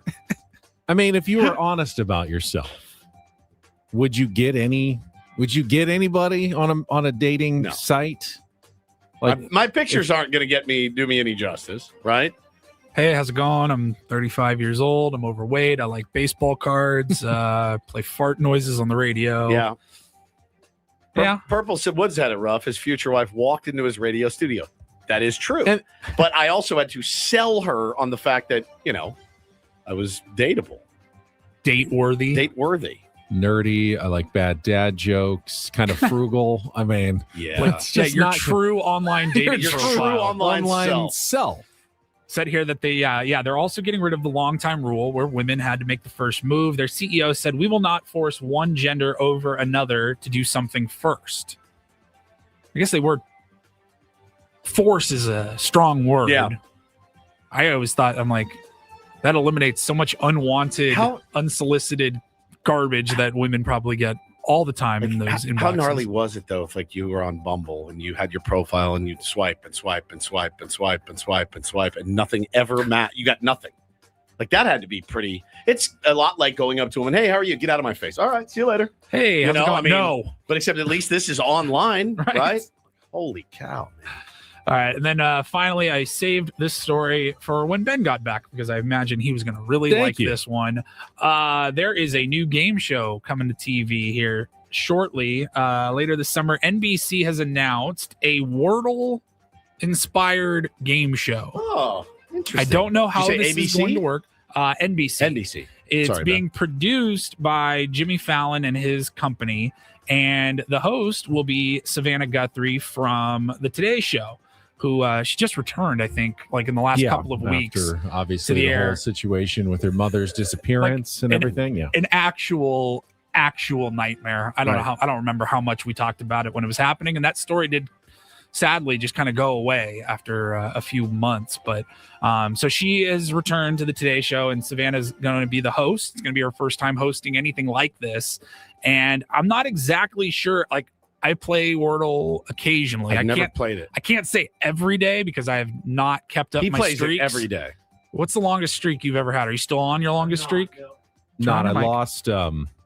Got to, I think, 66 or somewhere around there, and I've made it lost into the one. 100. Oh, wow. I made it to like 120. It's more that I forget to play a day for whatever reason. I get busy, and then I realize I never opened it. But what was that game that we used to play when we first started, the trivia game? Oh, the HQ. What was it? You were really good at HQ it. trivia. Yeah, you could try to win prizes. You won money, didn't you? Like once or twice. Tiny bit. I got to the money level. God, I loved that. I loved that game. What was it called? HQ Trivia or some Scott Rabowski. Where's that guy? Radowski. He was like the biggest star on the planet for like 6 months. Everybody in the world was logging onto that game. It was because you had to play at certain times. It was live. I was psychotic. Hannah and I both. We were like, I was like, I got to play. If you have Tetris or Solitaire or whatever on your phone, you can just play that anytime. Like this game, you had to be on 4 p.m. Pacific or whatever times it was. Yeah, you had to be on it. But the irony here, though, is that I remember growing up, there was a game show. It was called Lingo, and it was basically Wordle. Chuck Woolery hosted it. Please fill me on how Wordle works. I've never played it. You pick you guess a 5-letter word, and it'll tell the letters. You just start with whatever word you want. There's 5 boxes for 5 empty letter boxes, and you pick a 5-letter word. Here, I haven't and played then it will tell you how many of the letters you got right and if they are in the right positions. So I just put in a random 5-letter word. Stream. So that's 6 letters. Thank you. Good start. They won't let you put in a 6-letter word, though. Okay. They won't let you put in a fake that's word. what the grid looks like. So put in a 5-letter word. I always So start it's usually with the same good to word. start with common letters like R, S, T, L, N, E, some sort of word. I just put in stare, STARE. Okay. And I didn't get a single one. It's So that gray. means it's They're all, that none of those letters are good. Are in it. Okay. So then you pick up another word that doesn't have any of those letters, and then I usually so start now with I put in- inert because it has a couple of vowels. in Inert, it. Yeah, okay. but I put in the word chomp, CHOMP, okay. and it gave me 2 letters lit up, and they're green, meaning they're that's in the right in the place. right spot. Oh, that's a good guess. So I know that those letters are there, and All now right, I have to guess. Don't give away the rest word. of today's Yeah. Wordle, though, because people are going to be mad that you don't play. No, because we already know there's no S. There's in it no from E. the first one. Yes. So you don't want to reuse the letters that you've already used. That's confusing. But there was already a game show just like this in 1987 called Lingo, which had the 5-letter words, and they moved the letters around. I assume the Wordle game show will be just the same. Okay. Ooh, Con Rob says Scott Rogowski, by the way, from the other game. He does baseball cards now. Oh. I need to find him. I will be finding Scott Rogowski later. What a fall from grace for him, dude. What a loser. What a nerd. God. Maybe it's an upgrade. A lot of money in baseball cards. Crazy. Never made any money on HQ trivia, really. So I'm not exactly sure. There's not a whole lot of details on the Wordle game, but I know it's a very popular app game that everybody likes. And I have no idea how it's going to go. Gets it right. It's an advanced form of Hangman, where remember you write down a number of letters, and then people would make guesses, and you'd fill in the letters as you go. Yeah, I remember Hangman. Kind of a digital 21st century version of Hangman. Yep. I don't think they call it Hangman anymore. Very problematic when you think about it. Really like is. you'd lose by creating the whole stick man who's then Guys hanging. hanging at the, Not at the end and of like his noose. your teacher would do it. Yeah, you know what I mean? Like, exactly. all right, oh, you got a leg. Oh, dude. Yeah, can't do that anymore. Can't do that anymore. Can't drink suicides anymore. No. Remember the suicide? They get all the different drinks, from the fountain. Can't play butts up in the recess yard anymore. They call it wall ball now. No. Yeah. Yeah, there's a lot of things that have Lynch Man. I'd never heard of that before. Wow. Jeez. I had not heard of Lynch Man. That is something else. Yeah, can't do that anymore. Which I think for good reason. Thank you, Paulie. Thank you, Paulie. All right, we'll take a timeout. When we come back, we can start looking ahead. Padres road trip, not just Milwaukee, Seattle as well, as the Padres look for their offense on the road. They could not find it at home at Petco Park. Maybe it's waiting for them on the road in the Midwest in Milwaukee. Get to that coming up next with Ben Woods, broadcasting live from the Bill House Studios. We know how on San Diego's #1 sports station, 97.3 The Fan. First, another opportunity for me to tell you about SDFatLoss.com. It's the program I used to lose 40 pounds in 60 days 3 summers ago. And it was right around April when I started the program. Perfect time of year because by the time we got to the nice warm summer months in San Diego, I'd lost almost 20% of my body weight. And that's what you can expect, up to a pound of fat per day, 10 to 20% of your body weight with SDFatLoss.com with no need for the GLP-1 drugs. And I know a lot of people are on them. Some people say they have worked for them. But keep in mind, if you start down that road, expensive road, up to $3,000 to $5,000 a year, and you have to stay on them, or your weight is almost certain to come back within a year or even less sometimes. So you got to stick with it. With SDFatLoss.com, one-time cost, 2-month program, lose the weight, and change your metabolism so you can keep the weight off like I did going on 3 years now. Just set up a free consultation by going to SDFatLoss.com. They'll explain how the program works with real foods that you're already eating, like chicken and steak, no exercise necessary, and take $200 off the program right now if you sign up during their spring special. It's just that easy. Take that first step. Go to SDFatLoss.com. Set up your consultation today at SDFatLoss.com. Results may vary.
Hey, player, this is all yours. This room with this view.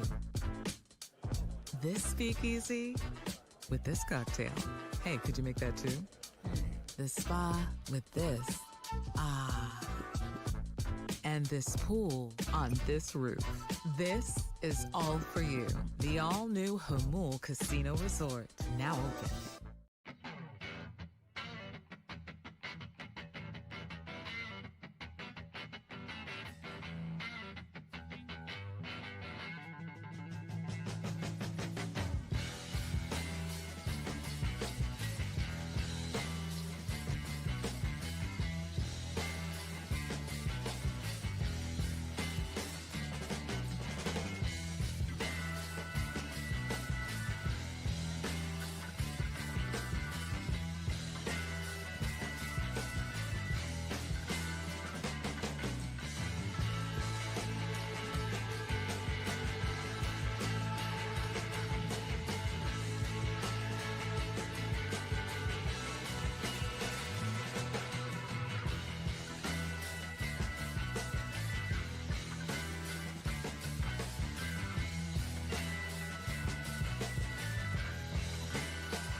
Used the late 1600s to trade with the Native Americans. In fact, isn't Milwaukee an Indian name?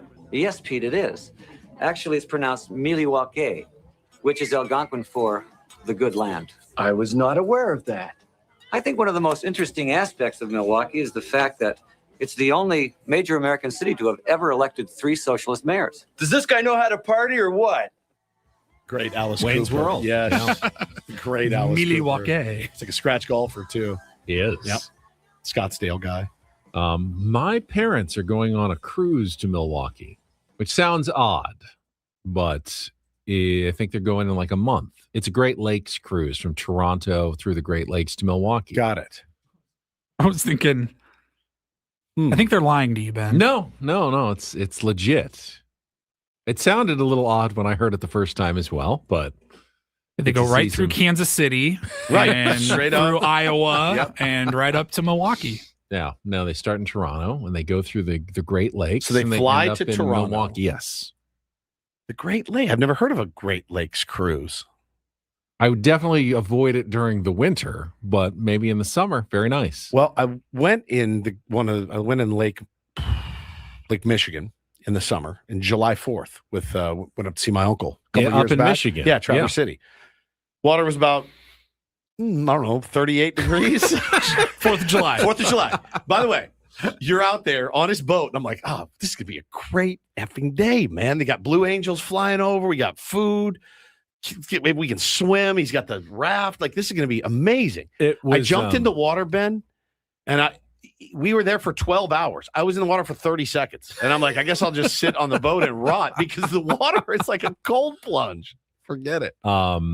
So, yeah, you wouldn't think it, but Michigan, Wisconsin, incredible golf. Oh, yeah. The season is very short. Amazing golf. You can't even start playing until, April or so, and you got to shut it down by November. But there was one guy when I was at Bandon, we played with another twosome, and next month he was going on a big Wisconsin golf trip to like Erin Hills and Whistling Straits. They're and beautiful going to courses see up some there. of those courses up there. I have not been, but I have heard spectacular things. Anytime you guys want to go to Traverse City, we can go and stay for free and play for free and just rip. We could do our show from up there next year if you wanted to. Good For real. golf. Great golf. Why don't we do a Phenomenal. summer trip to Traverse City? I'm all in. Do All our in. show? Yeah. Easy. Wake up a little late. It's like two or three Yeah, hours later. That's Yeah. right. Yeah, I'd be Not bad. all the way in. It's an easy trip. We just get there and the rest is covered. But I've never been to Milwaukee. Yeah, I've been once. You did? Yeah. Oasis. I went to see an Oasis show and they canceled. So I went to a party at a fraternity house instead. So it's just one time. You and your canceled concerts. I know, man.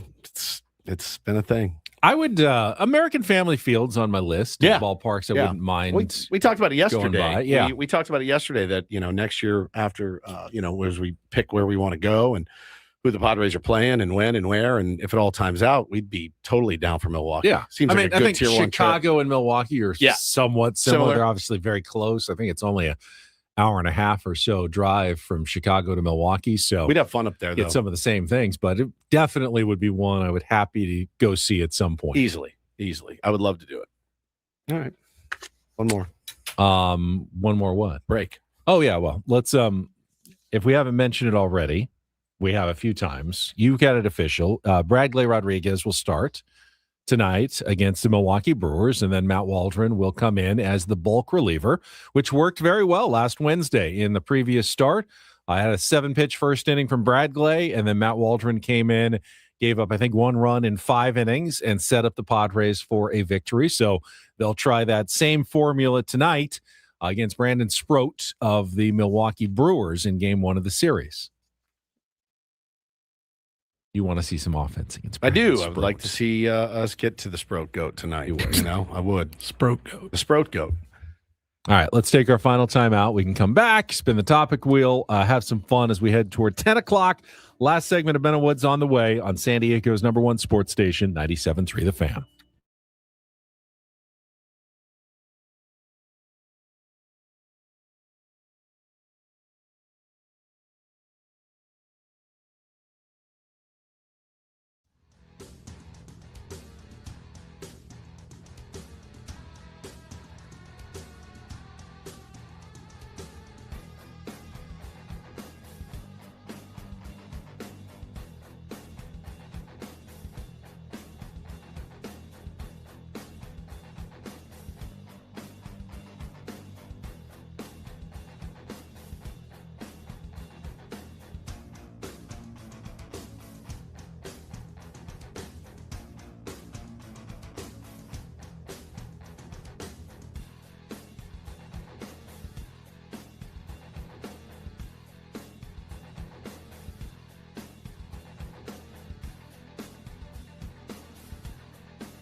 He just here. I'll show you a little. Just a little. Please don't. Just a little bit. What hurts on you? Nothing at all. A little bit. Not that now. So let's say whatever you're about to touch is the only thing. Let's say It's gonna hurt. Right? All right, yeah. Okay. Pretend your knee hurts. Pretend your knee. It's going to in a second. Right here.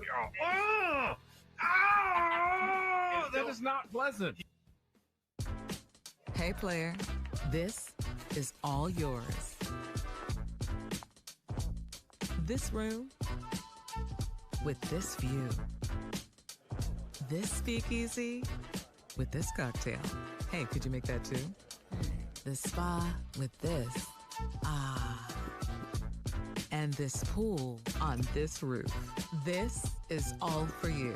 The all-new Hamul Casino Resort, now open.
Brought to you by David P. Shapiro, criminal defense attorneys helping good people regain control of their future. When charged with a crime since 2010, visit davidpshapirolaw.com. Just on update from a Reindl Report story from a couple of weeks ago. Officially has happened. El Paso, the locomotive from the USL, that was the league the Loyal used to be in, have signed Cristo Fernandez. Danny Rojas from Ted Lasso has been officially signed by a professional team. Soccer player trying to pursue an actual career, not just acting as a soccer player, but he is now going to be a real paid professional soccer player in the USL, which is the league one below MLS now for the El Paso Locomotive. Not too shabby, man. Yeah. Congratulations. We had him on our program. We did. He cursed a lot. He did, yeah, but it was fun to have him, and we wish him well in his pursuit of a soccer career. Thought he was on a podcast, I bet. Yeah. You know? Probably. Can't do that. Wish we could, but we can't. Not there yet. Yet. It will happen the day I retire. Just so you know. Hey, Yeah. everything's legal now. You can say whatever you want. Like, you know what? We've been going with these rules for way too long. Like, let's open it up Society a little bit. has changed. Society's changed. Let's open it up. I mean, I've heard the C word on cable television, like on Rescue Me or something in prime time. So, you know, I can't say S. I can't say holy S. Don't really get it. But speaking of soccer, got the first of 3 straight home matches for SDFC tomorrow night against Austin, 6:30 start at Snapdragon Stadium, and it's actually an FS1 game, so nationally televised. They're now unbeaten in their last 2, but winless in their last 10. It's one of those weird things in soccer that they're sort of getting out of it, but they're also completely still in it at the same time after I did watch some of that one. That's tough as well over the weekend. Craig, we talked to Craig about it yesterday, and he said, look, it's inevitable that they're going to give up a goal late now. That's a bad feeling. It's inevitable. You just keep waiting for it to happen. I was just like, here it comes. Here it comes. Here it comes. I was watching now. at the end. They were up one zip, and he was like, oh, but they're going to get one. They're going to get one. I hope it's not two. And it could have been, right? But we also had an opportunity to win it. So close. Ingvartsen had another chance at a golden opportunity to goal there. It's just incredible. So they have not won, Ben, since I think Nixon was in office. So it's been long time. And we're not used to that here. This is how it should have gone last year. This is what it was supposed to look like last year. The expectations for the team through the roof. They are banged up, certainly. But, yeah, man, had plenty of opportunities, but they need to get in the win column. They do. And they couple other playoff games tonight. NBA, Minnesota, San Antonio. That series is tied 2-2. The Spurs will get Wemby back after he was ejected in the second quarter of Game 3. They ended up losing that one, but they're back home tonight. And if you're a hockey fan, also 2-2, the Anaheim Ducks and the Vegas Golden Knights tonight at 6:30 in Game 5 of their series. I flipped on for a second. It was, who is it, Montreal and... That one's also tonight, Montreal Buffalo, the Sabres and the Canadiens. What's the other one? Give me the other ones. Let's see. Who we got left? Colorado. Minnesota and Colorado. Colorado is Minnesota. Yeah, Bro, Colorado's have you seen the scores? 3-1. Have you seen the scores? Colorado's really good. Have you seen the scores in that series? We got 5-2. There was like a 9-6 game. There was a 9-6 game, a couple of 5-2 games, and a 5-1 game. 15 goals in an NHL playoff game is 5 a period. Yeah. Wow. Yeah. 15 goals. Is that the greatest hockey you've ever seen, or is that the worst hockey you've ever seen? So I'm sure there's, it's you can have games where it's like, hey, that was a pitcher's duel, but it was entertaining. And then you can have, these massive blowouts where like guys are just dropping balls. It's crazy. This isn't even fun to watch. That'd be a high-scoring all-star NHL game. Yeah. Now, who's leading? Colorado's up 3-1. 3-1. I think a lot of people think they're the favorites to win it all right now. God, man. But we will see. Yeah, the other scores. You said 5-2, 5-1, 5-1, 9-6. I mean, 9-6. It's insane. That is insane. I can't tell if that's. I would like if I was at that game. I'd be like, "This is the greatest thing I've ever seen." I would love it. The old 1-0 is like it's pretty tough, especially if you're a fan of either team. But 9-6 is just like, all right, no goalies. Let's go. All right, we've got one last check of traffic, and then you've been called out again. I've been called out again. Yeah. All right, we'll get to that next on 97 through the Fan. From the 855 Get Ross Traffic Center. Injured? Demand justice. Demand Jurowitz. 855GetRoss.com. In La Jolla, the North 5 is slow from the 52 to just before La Jolla Village Drive, where there's a stalled car in the right lane. North 163 is jammed from the 5 to just past Richmond with a crash. Traffic brought to you by Albertsons, Vons, and Pavilions. Outdoor entertaining begins with great deals at Vons or Albertsons. Fire up the grill and enjoy savings on favorites like USDA Choice Ribeye Steak Bone-In Value Pack, now just $8.77 a pound with membership where applicable. And Sweet Bi-Color Corn is 5 for $1, limit 10 with digital coupon on Vons or Albertsons.com. Who's calling me out for what? What? Got Garrett in the chat. Says I'm super late here. Re-listening to the beginning of the stream, I missed, but I got to get this off my chest about something Ben said in the second segment. And I was waiting for some spicy Padres take, but no, he's going to back you in the corner on this one again. I just saw it. Yeah, I thought the same thing. I did, but I didn't want to say anything. Yeah. Go ahead. Garrett then says Ben goes to El Pueblo and gets a bean and cheese burrito, and I mean he is. I will say this: you are the biggest bean and cheese lover that I've ever met. Now there's a lot of people who feel the way that I do. I don't think they do. It's a simple pleasure. And if done right, a bean and cheese burrito can be the most outstanding experience at a taco shop. Can I ask you this then? What makes a good bean and cheese burrito? I don't order bean and cheese burritos. I feel you're like not that's 7. Yes.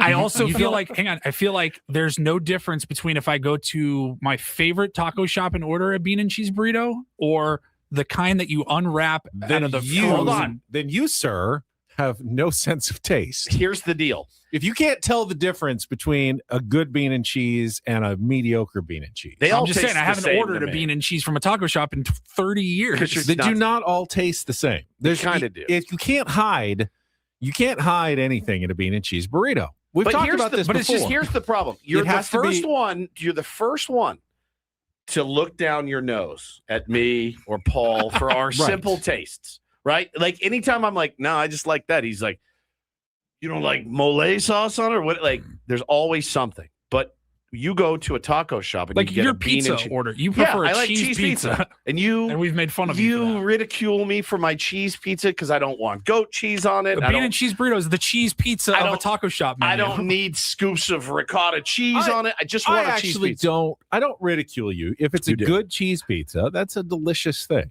It's a simple and delicious thing. I feel ridiculed. Refried beans are not that easy to do well. They are something that only certain taco shops, in my mind, really nail with the right amount of, whether they use the lard or whether they're using whatever they're using to put the fat that's in there that makes what makes them refried, and then how you construct the burrito. That the cheese should be partly melted but partly not melted. See, I got to have mine melted. You don't want it all if it's all the way melted and just drips all the way through, you lose some of it. It actually needs to be when I bite into half it, and half. When I bite into it and get a little bit of loose cheese, I don't like it. No, you want a little bit of that loose cheese, and you also want some of it to get a little bit melty. The tortilla has to be fresh and warm. You put those three things together, they do it right. It's one of the most perfect foods you can have. I just feel like every refried bean that I've had from a Mexican restaurant or a taco shop or anything like that, they all taste the same. I feel the same all way. Tastes the it same. all tastes the same. Now, carne asada. And no. Like, I know, because like my wife, she'll make refried beans. Like, she's told me the process. It's hard. It's difficult. It's way more difficult than it should be. I am just saying that most, you get a 2 taco plate or something that comes with rice and beans. The beans always taste the same. And they're good. Or within a small degree of difference. Like, there's just not, I don't really taste a difference. Yeah, the problem is everyone's saying it's a good litmus test for the taco I've had shop. refried beans that you just put in your, there's just like no taste. Yeah. They're just like, they're just kind of mushy and tasteless. Yeah. And there is something that you have to nail it on the taste. And I don't know how to do it. I can't make them myself, but I feel like I know the difference. When I taste it, I know that they've done their refried beans well, that they cared about them, and they made them well. I think Paulie's right, though, that the bean and cheese burrito is the cheese pizza of a taco shop, which many people would judge a pizza joint on what does their slice of cheese taste like before they put bacon I and wouldn't. I would at least do a pepperoni honestly, pizza. the toppings are less important on the pizza than the crust. Like, if they nail the crust. The crust is elite. Just like a tortilla. It doesn't really matter. Yeah, exactly. You have to nail the tortilla to start. Any good burrito has to nail the tortilla. See, Ben in the chat says, Woods and Paul not born and raised. No, absolutely not. But I would say this. I feel like a guy that's new here and he walked in with a big group from work and was like, can I have a bean and cheese burrito? I feel like he'd get mocked mercilessly instead of trying, carne asada or a California burrito. I think if a guy from Cleveland moved here, and he was on our show, we took him out with the tier ones, and he's like, can I get a bean and cheese burrito? He'd be livid. He'd be laughed at, mocked. I think you'd be missing out if you only got bean and cheese burritos. I mean, there's certainly a time and place for a California burrito. I love the chili relleno burrito at El Pueblo is delicious. But that felt like really heavy for me last night. I wanted something simple. It was kind of late. It was like 8:30 or 9 by the time we got there. I was getting back from the airport, and I won bean and cheese burrito. Not going to kill me that late. Yeah, I mean, just felt like what the right thing to do was, and it was delicious. That's fair. My litmus test always would involve carne asada for a taco shop. Mine too. How do you cook it? How does it taste? Yeah. That's the base for me. Because if it's bad, it's bad. I know that El Pueblo does the other things well also, but they always, for me, nail the bean and cheese burrito. Yeah, I'm sure Baskin Robbins nails vanilla ice cream. It's really good. I've had bad vanilla ice cream. I've had really good vanilla ice cream. You know what I don't like is French vanilla ice cream. It's all yellow. I don't like that. I like it. Doesn't taste bad though. It's fine, but it doesn't look good. I don't like it. Off-putting. It looks I like vanilla it's, bean. Color's a little off-putting. But it looks like it's freezer burned. Every time you open French vanilla, you're like, oh, cool. How long has this been in here? You're just not having good French vanilla, apparently. I use it. You weren't born and raised here. That's true. You're from Texas. Well, you're not. I wasn't born and raised in France either. But I know that French vanilla is kind of creepy for an ice cream. I just didn't want a big whole bunch of meat that late at night, and so bean and cheese was the way to go. All right. You always have to defend this, by the way. I do. But the guy that brought it up, originally goes, man, I had no idea people were so committed to ordering off the kids' menu. Yes. That's it. People are very passionate about it. I mean, chicken tenders taste differently at different restaurants too, but I just feel like that's just simple. And you know what? Here's the weird take as well. Taco shop. Some places I will only have their red salsa. Some places I will only have their green salsa. I'm going to tell you. It's not my personal preference of which one I like more. There are certain taco shops that the red is much better, and there's certain that the green is much better. Here's the problem, and this has happened to me the last 6 times I've gone to a taco shop and eaten. Buddy or lady, enough. Get your one sauce and move on.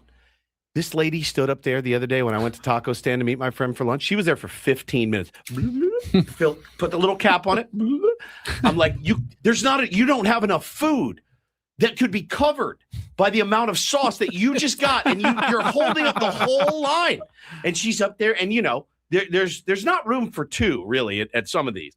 And she's up there for 20 minutes filling tiny little containers of sauce. Just get 1, maybe 2 max. And move on. You don't need everything that's there. It's not a buffet. You're not going through and be like, oh, I'll have some crab. I'll have some lobster. I'll have some steak. I understand why taco shops don't trust us at the salsa bar. They should have multiple different sizes, but they're worried that if they give you too big of sizes, people will just make off with all their salsa. So they give you these little tiny cups. That's the risk you They run. give you these little tiny cups, but sometimes it'd be a lot easier. Can I just get a cup that has like 4 worth and just put it in one on in and out? But they never give us that option because they rightfully don't trust us. People are up there like it's a ride at Disneyland. They really are. They're standing up there for, should I get this Chipotle? I'll try it. Why not? I'm up here. Bro. And I just see. I mean, the policy very is generally about this. 2 mini cups of salsa per item ordered. I think that's fair. So if you order 3 items, you can get 6 mini cups of salsa. That should be the max. Yeah. You should never need more than that. 2 for 1. That's even more than I need. More than I need, but yes, 2 for 1 is fine. But you should never need 3 cups of salsa for 1 taco or 1 bread. 2 is enough for anything. Go to the place that has the spicy carrots. Yeah. The guy just is unloading into a bag. It's like, again, it's not a buffet, like it's not, and it's also not a ride. Just get your salsa Soup and move Plantation on. went out of business. It drives me nuts, man. Megan says we're out of control. I know, man. Yeah. Dub says anytime Woodsy's standing in line is epic. It's everywhere I go. There's something every single time. I got behind the lady at the grocery store last night. We were in the 15. We were at the 15. She had 40 easily. And I'm right behind her and I've got 6 and I'm sitting there and I'm staring and she's old. And I'm like, I'm not going to say anything. Obviously, I'll just wear it. She had 40 items in the 15. You don't go to the 15 with 40. You go with 20 max on the 15. Now, obviously, a well-designed salsa bar is going to have 2 entry points. You got both sides. Both sides. Sometimes the problem is though when it's too long and you have your salsa on the other side and you got to do the reach over all the way. Oh, I hate that. My blood pressure's through the roof talking about this one that you right want. now, dude. And then the other person on the other side is reaching over to get the one on your side. That is always a problem.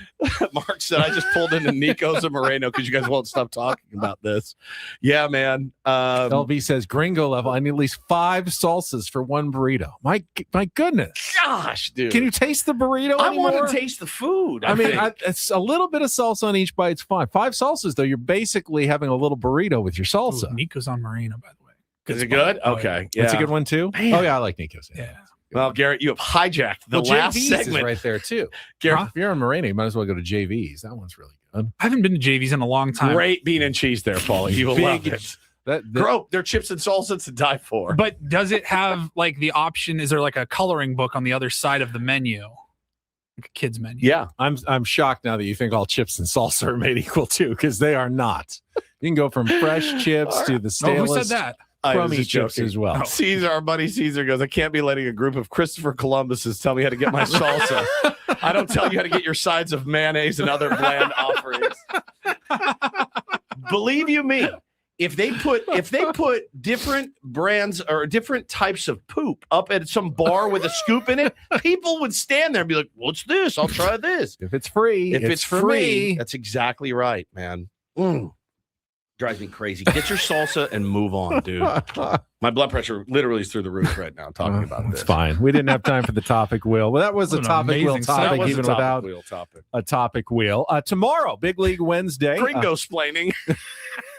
Brett Boone will join us at 7:35. He's been on a tear this year with his baseball insight. He's been amazing. I think his stint as hitting coach for the Rangers last year has just unlocked even more great stuff from Brett Boone. He will join us on our SDCCU fan hotline. It's not big bank banking. It is better. We'll pay off the incorporator with Jesse Agler. 7 o'clock, and we will have an actual baseball game to talk about.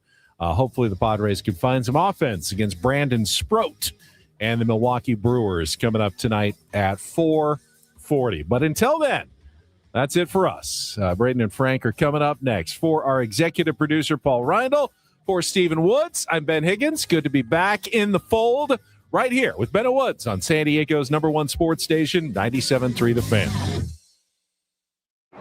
Padres